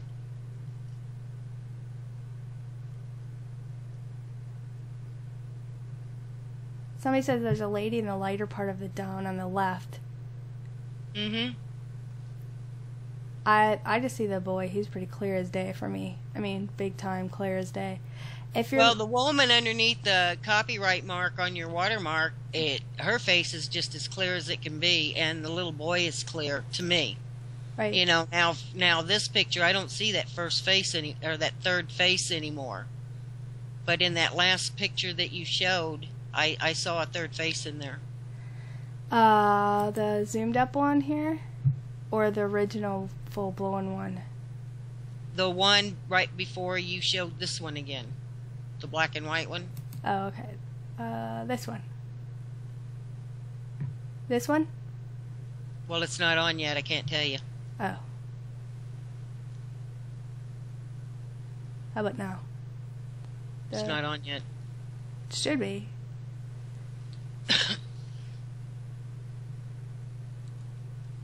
Richard says there's a man in a suit, the boy, and the older woman. That he must see that in the very first one, but I have it in the cropped version where if you can really see the boy a lot better. Penny says she's seeing a creepy face. I don't know where she's looking, but the boy don't look creepy to me. Oh, I see. It's below the boy. Almost to the bottom. I don't know. I guess my main thing is I was pointing out the boy because he's like practically solid. Well, the others are not as prominent as he is, because he is. You could see his neck, solid. Yeah, his mouth, his nose, his eyes, his bowl haircut. You know, the shoulders, the arms going down, and everything, and he's just peering over, and it's practically, you know, I don't know how much more of a solid apparition I've ever seen on anything up there. I was not even expecting to get this, and what happens is I set the camera, and I would leave the area and go do something else and run the mic on the stairs, and I set up an alarm thing, so if the alarm goes off, if some type of motion sets it off and triggers it. Well, this boy triggered this to set off 150 some photos. So right. I thought it was just like, wow, you know. I know a couple times while we were watching, that alarm went off on that camera. That video camera has an alarm on it, so if anything sets it off, it'll snap lets the person know who, you know, up where the camera or the computer that's running it lets you know, so you can come and look over at it or whatever. And I just I was shocked. We were looking at, so many photos, and then it started to come to this one. He said, "Oh my gosh, look at that." And I said, "Look at what?" Because I hadn't seen him yet. And he said, "Look over in the corner, there's a little boy." And I said, "Oh my gosh." He's like the guy that we saw upstairs in the first video with all the noises, remember? He was the one sitting up on the dresser. Now here he is down in the basement. And he also showed up in some other photos. I forgot. Remember the attic room? With the big bed where we set up toys? He was on the right side of the bed. He seems to show up in different parts of the house. So apparently he roams all over that house. And I'm wondering if he's kind of following you, because I wasn't down there, though. I was upstairs. I know, but you set up in the basement, and there he is. You set up on the stairs into that attic room, and there he is. He set up in the toy room, and there he is. So I kind of wonder if he's following you around to see what you're doing. Or see what the stuff is. Of course, by now he should know. Well, or yeah. Either that, or he's an attention. No. Well, I don't want to say it. No, don't say that. I've never had anything bad happen there. It's always been positive. There's never been anything bad inside the house, although I think a lot of people have had some kind of weird, odd experiences outside because of the land stuff or whatever. But like I said, the whole EVPs on the video that we were watching and stuff, it was so hard to tell at the time we were watching until we broke it down and could slow down the speed of audio with the Audacity. Penny says, look over to the right of the stairs, up by the ceiling, and to the right of the handrail, about an inch down from the top of the photo. Where, by the number 1? Underneath the 1, Penny? I don't know. She's got distracted with typing and whatever. Because if she's looking at what I think she's looking at, that's not a face. No, that's a box with some stuff down there that's more prominent. I know. That fooled me, too, because I thought it was a face at first until Raven, almost in the curve of the 7. Oh, she's talking on the far right of that. I see what she's talking about. It's between the I see it TV, now. right below the railings, and right below the line of the 7. But the thing that's straight below the 1, that is not a face. That's between the stair and the railing. That's some boxes and stuff. So I'd already told Spooky. I'm like, no, that's just junk. I know, that fooled me, too. But the little boy is for sure there. I mean, you guys will be able to see him in group. And you can zoom in and blow it up and play with the contrast and everything else. And all he does is keep coming out more and more. He doesn't fade as you zoom in. And he stands out pretty good. So I wasn't expecting this.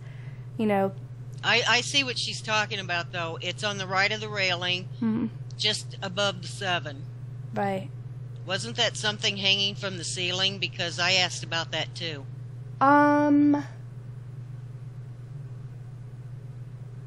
Yeah, I think that right over there where the corner part is, where she's kind of talking about, there's some clotheslines right there, and there's some clothespins on it, so maybe the clothespins are make it look like there's eyes and stuff. And I think also at one point we have a pair of, what do you call those? They're like construction ear muffs thingies that block out a lot of noise and stuff. But that could be also what you guys might be seeing. There is stuff or whatever, but the main reason why I was showing this photo is because of the little boy, for sure. Yeah. What you're seeing, though, are things that are hanging from the ceiling. Yeah, they kind of got to me, too, until Raven explained to me the area of the room, so you could kind of, and then your eyes can adjust to whatever. But Richard says that just right of that. No, looks like he thinks he's talking about the same thing that she's talking about, but to him it looks like a cat. And the things that he's thinking are ears are the clothespins hanging on the wire, the clothesline down there. You see what he's why he thinks that's a cat. They were easier to see during the video. Yeah, than the photo. But here in the photo, I can see why people would think that's a cat. But there's a clothesline that's right there, and there's things hanging on that. So I can let you guys know that your mind is just trying to make something out of those, and that's not that. There's just objects hanging there on the wire, which is kind of hard to see right now. And there's also some ear things hanging down right over there too. But as far as the little boy go, though, he's definitely quite obvious to see, Right. So I thought that was kind of cool. But that's kind of like what I had, some of those photos. I mean, me and her still have videos to go through, so who knows what we might share again next time, True. But like I said, we're going to have it up in Spooky Corner, but if there's anybody who is interested in calling in tonight, you know, we're going to kind of open it up and let you guys call in. And if you guys want to share something of a paranormal experience, a Halloween story, or, you know, a little tradition that you guys had. There is a little Skype symbol above chat that says call. You can try that, or you can Skype us at anythingbutordinary@live.com. Speaking of things, maybe sometime next month I'll have things to share, because on Halloween I'm going on a ghost tour at Pere Marquette State Lodge. Yeah, that's going to be awesome. On Friday. Woo. On Friday. Yeah. I'm going to that, and it's an all-nighter, so we'll just see what happens. I've heard stories of people encountering things there, and there's been stories about hauntings there and things, and I have been around that lodge, in and out of it, since I was a kid, and I've never really seen anything there. But there's quite a history there, and of course, you know, I mean, we just, I probably never paid attention to it before because I was too busy riding the horses and playing with the giant chess set and things like that. But it's going to be quite an experience, because I've always wanted to go through that place. Right. It's going to be cool, though, because, I mean, you're going to, well, I don't know how many people there's going to be there, but hopefully, it sounded like from what you said, it's kind of a big place, so. Oh, it's a huge place. It's the largest state park in the state, and actually it's on the back of my property. You know, it's so big that my property and it connect, and I'm surrounded by like 3 hills on one side, and all of that is the state park. There is so much history there, and I just, you know, I mean, I'm the type of person, well, you know, there's so much history there, and this place is so old and everything, and a lot of stuff took place on the land and back in those hills and everything. There's got to be something there. It was on the back side of the park that night that I told this on one show, that it was on the back side of that park one night when I was going across the ridge, and this big hairy thing jumped over the fence, stood in the road and looked at me, and then went on about its way. So I've had experiences up there with strange creatures, but I've never experienced any ghost.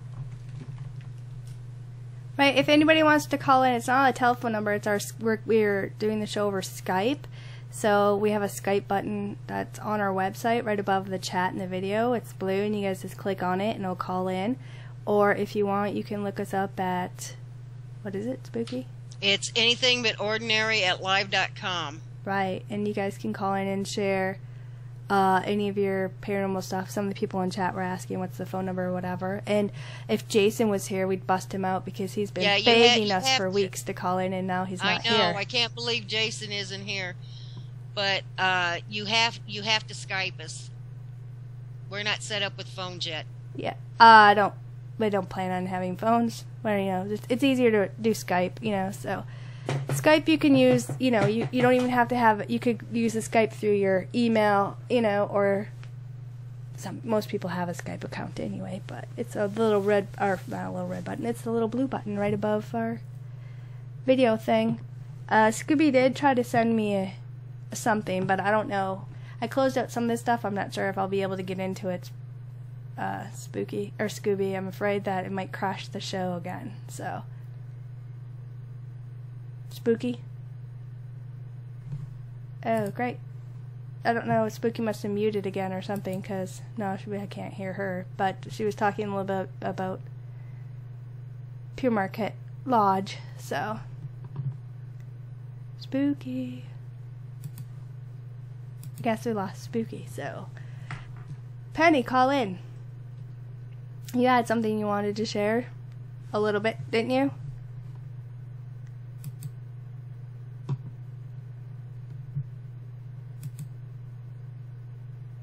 Hold on, I'm trying to get the group call back. I guess something happened to Spooky, so.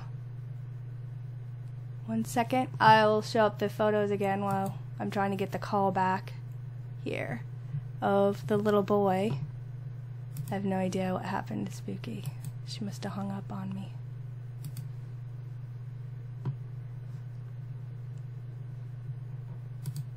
Are you there, Raven? Yeah, what'd you do, hang up? No, William called in and it put you on hold. I've got to get him on this call. If he's on Skype, then we can just add him in over here onto this call. I can, so. Okay. Is he on Skype? He's on now. He's on Skype now. Alright, I'll add him in. William D. Bowling. Yeah, you have to add him to the call, because you just disappeared, so I was just talking randomly on my own, so.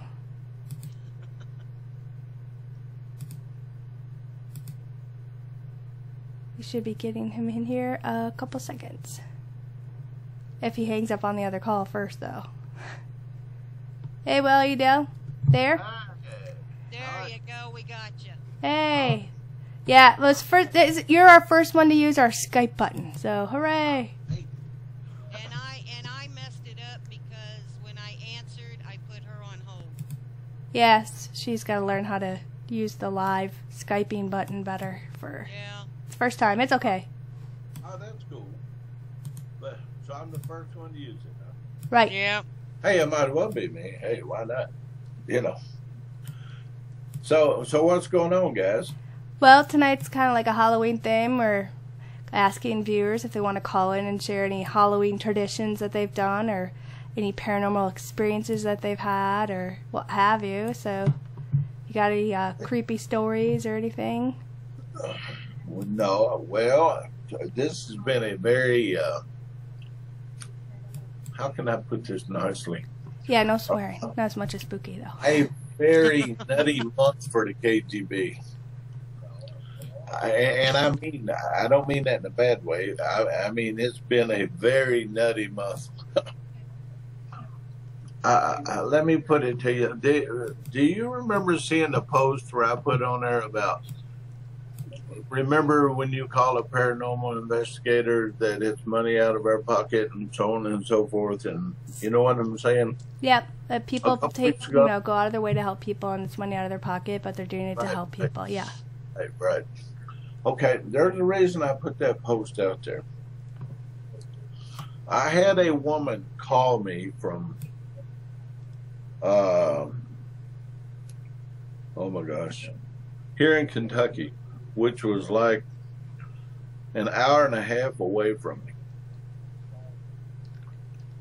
And she said she needed help.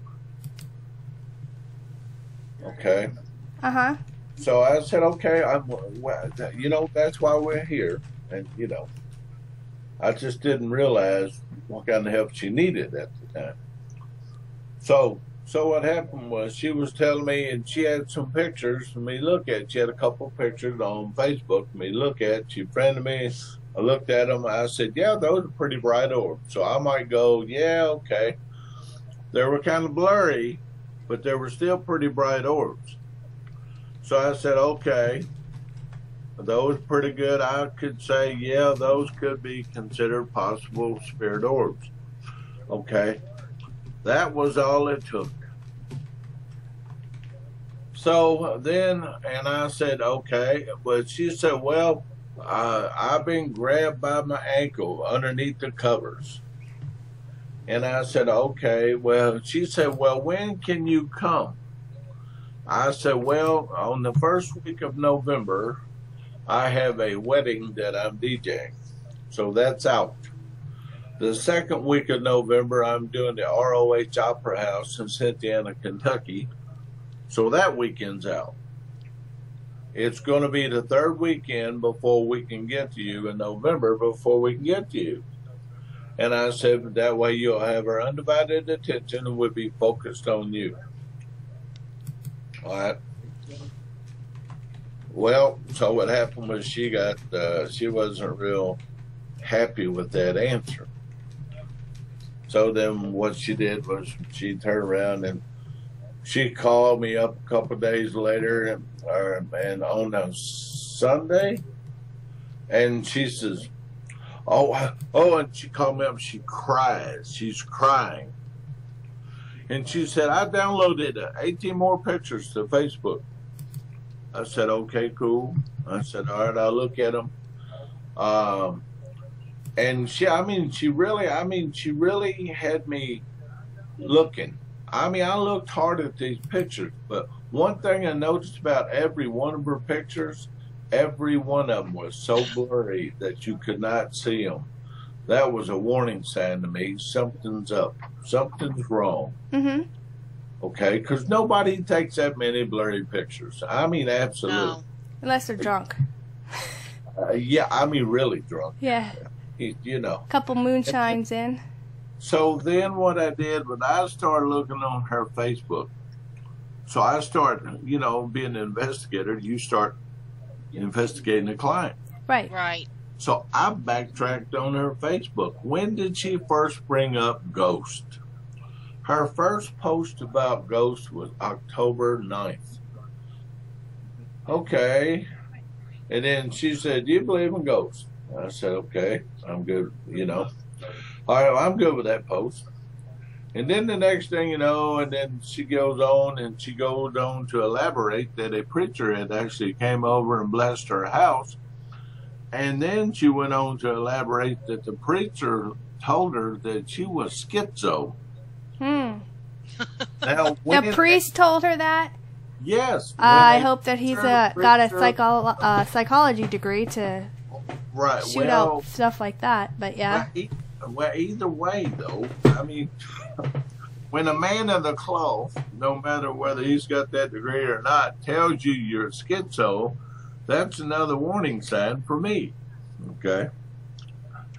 You know, there's something wrong there, because normally, even they might say it, they're not, or think it, they're probably not going to say it. You see what I mean? Yes. But he said, she put it out there on Facebook, that that the priest or preacher or whatever it was told her that she was schizo. So I'm kind of, okay, all right, okay. So, and then she begged me to come.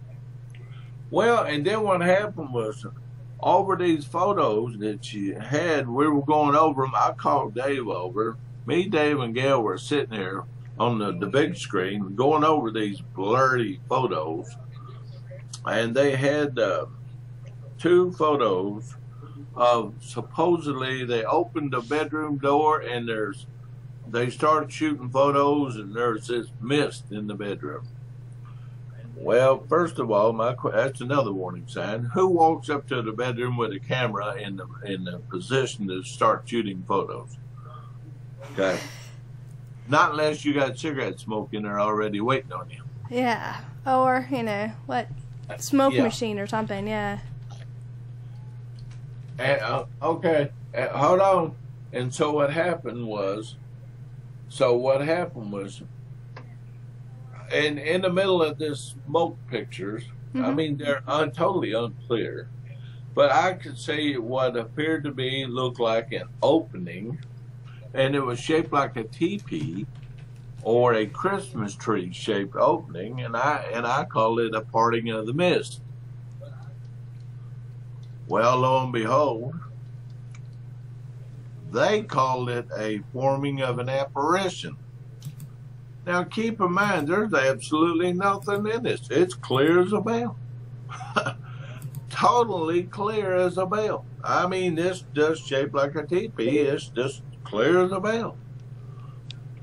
And so, and I told the lady, I said, that's not an apparition trying to form. I said, that's just a parting of the mist probably when you opened the bedroom door. And what happened was she said, well, the other ghost hunting team that said they agree with me. They say it's an apparition trying to form. Well, that's when you kind of just part your ways with her and say, well, maybe you should go with the other team. Well, sounds like to me she's trying to pull a fast one. Sorry, but that's just what it sounds like to me. And we were actually going to go down there that very weekend to help her until she said that. And her friend said that other ghost hunting team. I said, okay, that's all I need to know. That means you don't need my help this weekend. I'm not dropping everything I got planned for you. And that's exactly what we did. We backed off. We did not. And I told her. And I then, would too. not only that, and then come Monday, she had the nerve to send me a thing on Facebook to ask me, will you still come? And I told her, I said, no, thank you, but no, thank you. I said, come to find out, the KGB no, this is on Thursday. I said the KGB is members are busy this weekend, so I think you should allow the other team to take over this investigation. But I said, thank you for your interest in the KGB. We appreciate that very much. And, have a great day. That was it. The minute I sent that post, you're not going to believe what she did. She unfriended me like, pow. It was done. Well, that's a crazy paranormal experience, but that's one of those, it happens out there for groups that have them, Right. And it's one of those things. And we're also going to have Penny come on a little bit, and she's got something to add with us if you just want to hang on. Sure. Scooby's trying to call in too. Okay, I don't have her on mine to add her, so you'll have to add her in on the call. Add Scooby into the call because she's not on my contact list. Spooky. She's not on mine either. I got to add her to contacts. Right. Well, hey, Penny, if you're there, if you want to unmute and tell Bill and all of us and our listeners your little story of Halloween or what have you. What, can y'all hear me? We can now. Okay. Well, it's not really Halloween, and I'm trying to decide which story to tell. It's either about Cassie or the experience I've had that to this day still gives me the creeps. Okay. And maybe one of the viewers or y'all can explain to me what happened. My brother came in from Tennessee. This has been months ago. And he likes to surprise my mother, so he'll come in through the garage, and she's sitting in a recliner. And this time he came in and went around into the living room and sat down on the recliner, and she thought it was my other brother that had come in. She didn't realize it was the one from Tennessee. So after the surprise was over, I went and stood in front of him in the living room, and directly to my left is the foyer, the hallway leading to the front door and along the staircase. Well, at the beginning of the the beginning of the foyer, closest to the living room, we have a glass curio. Stands about 6 feet tall, and you can see right through it. Now, he got in probably about 8:30 in the morning, and it was on a Saturday, so my dad was home from work. And while I'm standing there talking to him, I turned and I just glanced through the glass. I could see my dad standing, leaning up against a hallway that leads off of the foyer into the kitchen. And I could see him standing there, my dad, same bone structure of his arm, wearing the same clothes that he would normally wear. And I'm thinking to myself, okay, well, he's going to wait for the surprise to be fully over, and then he's going to come around the kitchen into the living room and say hello to my brother. Well, about 2 or 3 minutes, maybe 2 minutes passed, and I glanced, and my dad is still standing there leaning against the wall. So I thought to myself, what the heck? Why hadn't he come in here yet? So I started walking towards the hallway, and when I got within not even a foot of the curio, who I thought was my dad, pushed away from the wall and walked down the hallway towards the kitchen. Nothing out of the ordinary yet for me, thinking, well, he's going to come around the kitchen and come into the living room. So I stopped. There's a little half bath right there in the hallway, so I stopped to wash my hands because I'd been outside fooling in the garage waiting for my brother to show up. Mm-hmm. And that took maybe 25, 30 seconds at the most. And I come out of the bathroom, and I'm thinking, well, I don't hear Daddy yet. So I walk around the kitchen, go into the living room. My dad's not there. Now, for him to get past, for him to go out the garage door, I would have heard it. I would have heard it open, and I would have heard it close. So my brother Michael's looking at me and he says, Penny, what's wrong? And I didn't say anything. I just kept walking down the hallway. I'm thinking to myself, something's not right. So I go down the hallway, past the staircase, open my mom and dad's bedroom door. My dad is sound asleep on the bed. Now, then my brother had gotten up at this time and he had this grin on his face like he knew. And he says, Penny, what did you see? And I turned around and I said, Michael, Daddy was just standing right there in the hallway. And Michael looks in the bedroom and my dad's sound asleep on the bed. Wow. So what did I see in that hallway? But same bone structure. Yep. Same clothes, because he always wears his work clothes. Right. Same clothes, same exact way my dad stands when he's leaning. His thumb is in the top of his pants and his hands down in his pocket. Right. Now, there was a time where Crazy Moose, me, and you were watching your cams, and we had seen a solid shadow figure appear around that same curio cabinet on your cams. And Crazy was the first one to see it, and she screamed out, like, oh my gosh. And then I saw it, and it was peering its head over, and it was waving its arm, and it was all solid black. It was in the same area right where you're speaking of seeing this man. And I was just like, this is not happening, where I told you, you have to go over by that section, stand behind it, and wave your arm, because I wanted to just see if it was a person or not. And when you did it, you could clearly see your skin, your arm, your coloring, your shirt, everything. And this thing was just straight up solid black as can be. And this is in the same corner of the curio cabinet of where you had just said, where you seen this man now in color who looked similar to your dad but wasn't your dad, where you thought it was him. And then you go over there and this thing's completely gone. You know, that's trippy. Yeah, and I think I told y'all it's been about 2 weeks ago now. I was standing there talking to my mother, and I was closer to the curio cabinet than when I was talking to my brother. And I even flinched. I turned my body and flinched because I just knew I was going to get hit.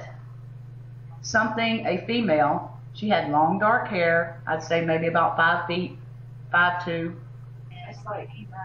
Bomb rushed me. And she would have been coming through the curio, but she was coming at me fast, and I even clinched. I turned my body and I flinched, waiting for impact. Yeah. So there's something with that area right there that's just, you know. Yeah. That's my famous hallway. But yeah, that's one of your many stories things. Yeah. We also have a caller, Scooby, calling in, Penny. So if you just want to hold on a second too, Scooby, if you want to. Hi, Scooby. Hi, how's it going? Can you hear me? Yeah. Yeah. Okay, good. Yeah, I wrote a short story in 2008, and it kind of deals with what we've been talking about. This one takes place around Halloween, and it's called When the Veil is Thinnest. Okay, go ahead. We're listening. Okay. This is dated October 30th. You lucky dog, Janet squealed as she held a lady vampire costume against her body and admired herself in the full-length mirror. I'm so jealous. You get to work in a funeral home this Halloween, Janet said, referring to where Marianne got a job as a secretary a few months ago. She giggled. Cut that out. Nothing strange has happened yet, said Marianne, who was sitting on Janet's bed. She watched as Janet picked up a sexy witch's outfit and chose that to wear to the Halloween ball the next night. Don't you know? Know what? Janet grabbed a flashlight off the shelf and shone it on her face to create a spooky effect. Halloween is the day when the veil between this world and the spirit world is thinnest. Marianne burst out laughing. Just because it's your Sabbath, don't drag me into it. Halloween is just a day like any other except for bat-shaped sugar cookies. I love those. October 31st. Yes, I understand that, but your people were supposed to be here an hour ago. We need to set up for the Woodson viewing, Marianne replied to the person on the other end of the line, trying her best to keep a pleasant tone in her voice. Do you have any idea where they might be? Let me call him. Can you hold? Yes. Marianne heard the florist speak to her delivery people on another phone. She couldn't quite make out what they were saying, but in a moment, the florist came back on the line. They're practically on your doorstep. Thank you. You're welcome. Have a nice day. Marianne hung up just as a buzzer sounded. She looked at the screen hooked up to the delivery entrance security cam, released the lock, and let the florist's people in. A few armloads of flowers, and started... Oh, wait, hold your thought second. We got kicked off for a second, but it just came back on, so just give it a couple seconds. Okay, Bill, do you just want to mute for a second, and then Scooby can finish her story? It's just your voice is coming through her story part. Okay, sorry about that, Scooby. I'm back up and running. Go ahead. Let's see, where did I end? That word. Follow me. Follow me, yeah. I apologize. Skype was weird, or the stream just kicked off for a second. I apologize. Okay. Marianne efficiently and quietly led them to the Serenity visitation room and propped open the oak doors. She noticed the casket was still closed. She would open it later and check the final details before family and friends came for the visitation. Just put him in there. The delivery people carried in the first few armloads of flowers and started setting them up as Marianne went back to the desk to answer phones. She was only helping out with the various deliveries and conducting the Woodson viewing because Kimberly, the director, called in sick that morning and they were short-handed. Chuck, the embalmer, was waiting for her at the front desk. He had a clean pair of scrubs on. Hey, M.A., I forgot to tell you.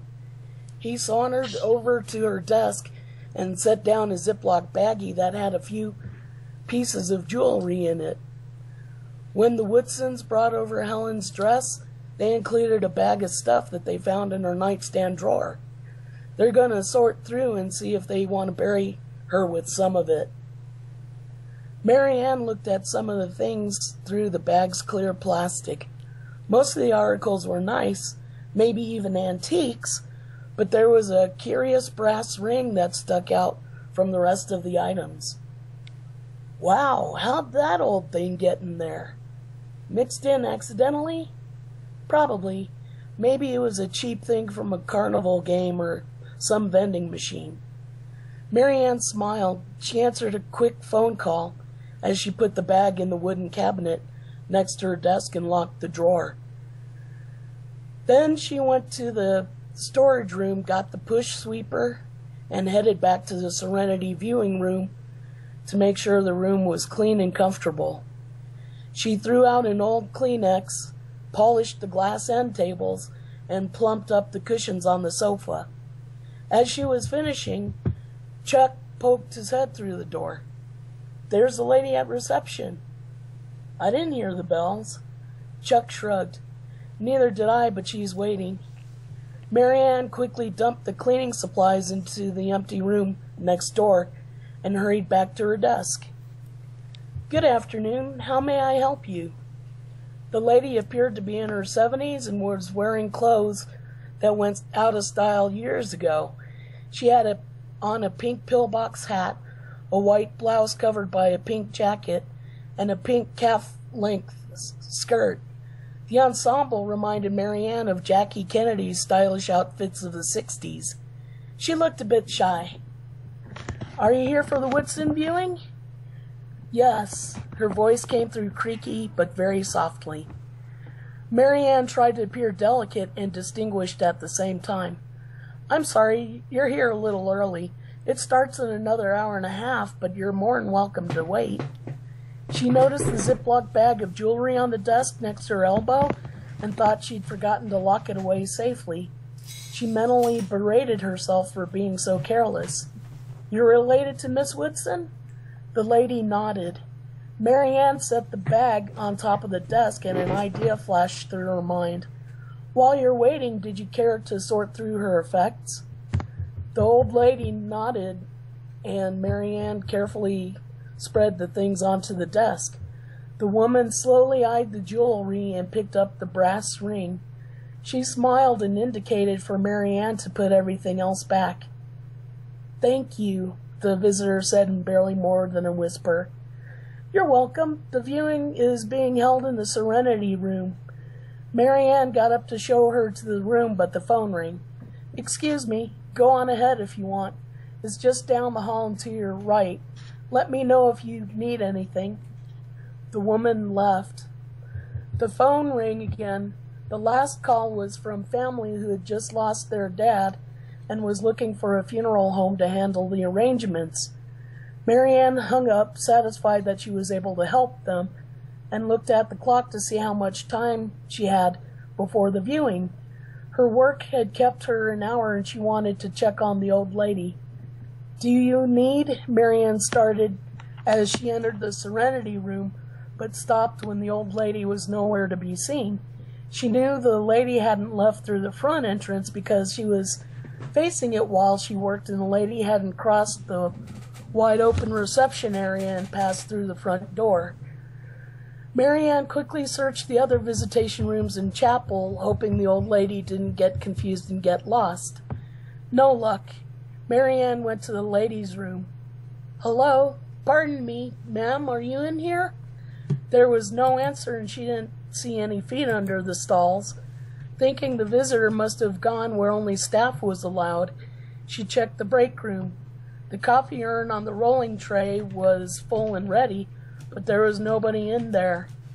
Finally, she briskly walked to the back where Chuck was waiting for another body. A glass partition separated his work area from the delivery entrance. Chuck noticed the slightly worried look on Marianne's face. "What's up, M.A.? Did you see a little old lady in pink back here?" "No." "She didn't leave through the delivery entrance?" "No." "Hey, what's all this about? Did you lose someone?" Chuck laughed at his classic funeral home joke. "When I didn't see her in the Serenity Room, I was worried that she might have gotten confused and wandered off. I didn't see her leave either. I checked everywhere but the men's room." She blushed. Chuck got up and stretched. He wasn't sure what the fuss was about. "Well, I'll go look." They quickly walked to the restroom, dimmed the lights to a soft, dignified glow, and raised the lid on the coffin. She felt as if she'd jumped into a pool of ice-cold water, and her breath left her lungs. "Oh, dear God!" she whispered as she stumbled to the couch and collapsed onto it. Helen Woodson's body was dressed in a pink outfit, and a brass ring encircled the left ring finger. It was the old lady! Marianne reached into her pocket, pulled out her cell phone, and somehow managed to hit speed dial, although her hands shook uncontrollably. Her stomach turned and her tunnel vision was setting in. Loud party music and sounds of people enjoying themselves drifted through the receiver when Janet answered. "What's up, hun?" she asked with laughter still evident in her voice. "The veil is thinnest." Marianne's hand could no longer hold the phone, and it tumbled to the floor. A second later, Marianne followed in a faint. Well, is that it? That's it. That was awesome. It cut off for a second because my stupid internet went out again for a moment, so I might have missed like a word or two, but that was awesome. Did you wrote that yourself, Scooby? Yeah. Wow, that was pretty cool. I liked it. What do you think, Spooky? Oh, Spooky, you gotta pull your mic down. I can't hear you. Sorry. I liked it too. Yeah, that was awesome. How? You really did. You're talented. Yeah, you got to keep up with your writing. And I totally love that you called in and shared with all of us live on the air. So that was awesome, Scooby. Yeah, absolutely. I really enjoyed that. What was the title of it? Yeah, what was the title of the story anyway? I think I missed that part. When the Veil is Thinnest. Okay. And that was by Scooby 12. So, thank you, Scooby and Penny and Bill for calling in. We're going to cut the show because my internet keeps kicking out. So, Scooby was our last call in for tonight. I'm sorry, guys. We're just having my net keeps crashing on me. So, but we did get your story in, so woohoo! Yes, we sure did. And thank you so much for calling in and sharing that with us. I enjoyed that story very much. I did. I hope you keep writing. Coincidence that the main character's name was Marianne. Yeah. Yeah.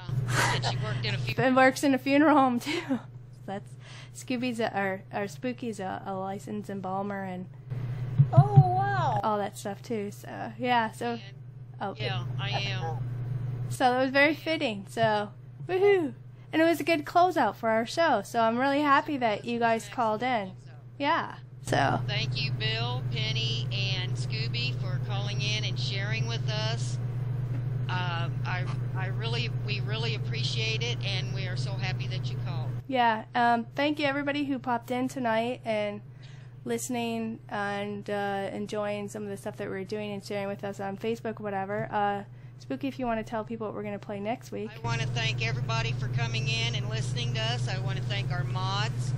Thank you, Bill, Penny, and Scooby for calling in, and thank you, Raven, for a good show. Join us next week, November 4th, 8 p.m. Central, 9 p.m. Eastern. We will discuss strange unsolved disappearances, Glenn Miller, Theodosia Burr, and more. And don't forget to share us on Facebook. Yep, and subscribe to us on YouTube. You can watch our podcast of tonight for those who missed out later on. And we have a new page on Facebook called Anything But Ordinary with Spooky and Raven. Yep. Look us up. Night all. Everybody have a safe Halloween. Happy Halloween, everyone.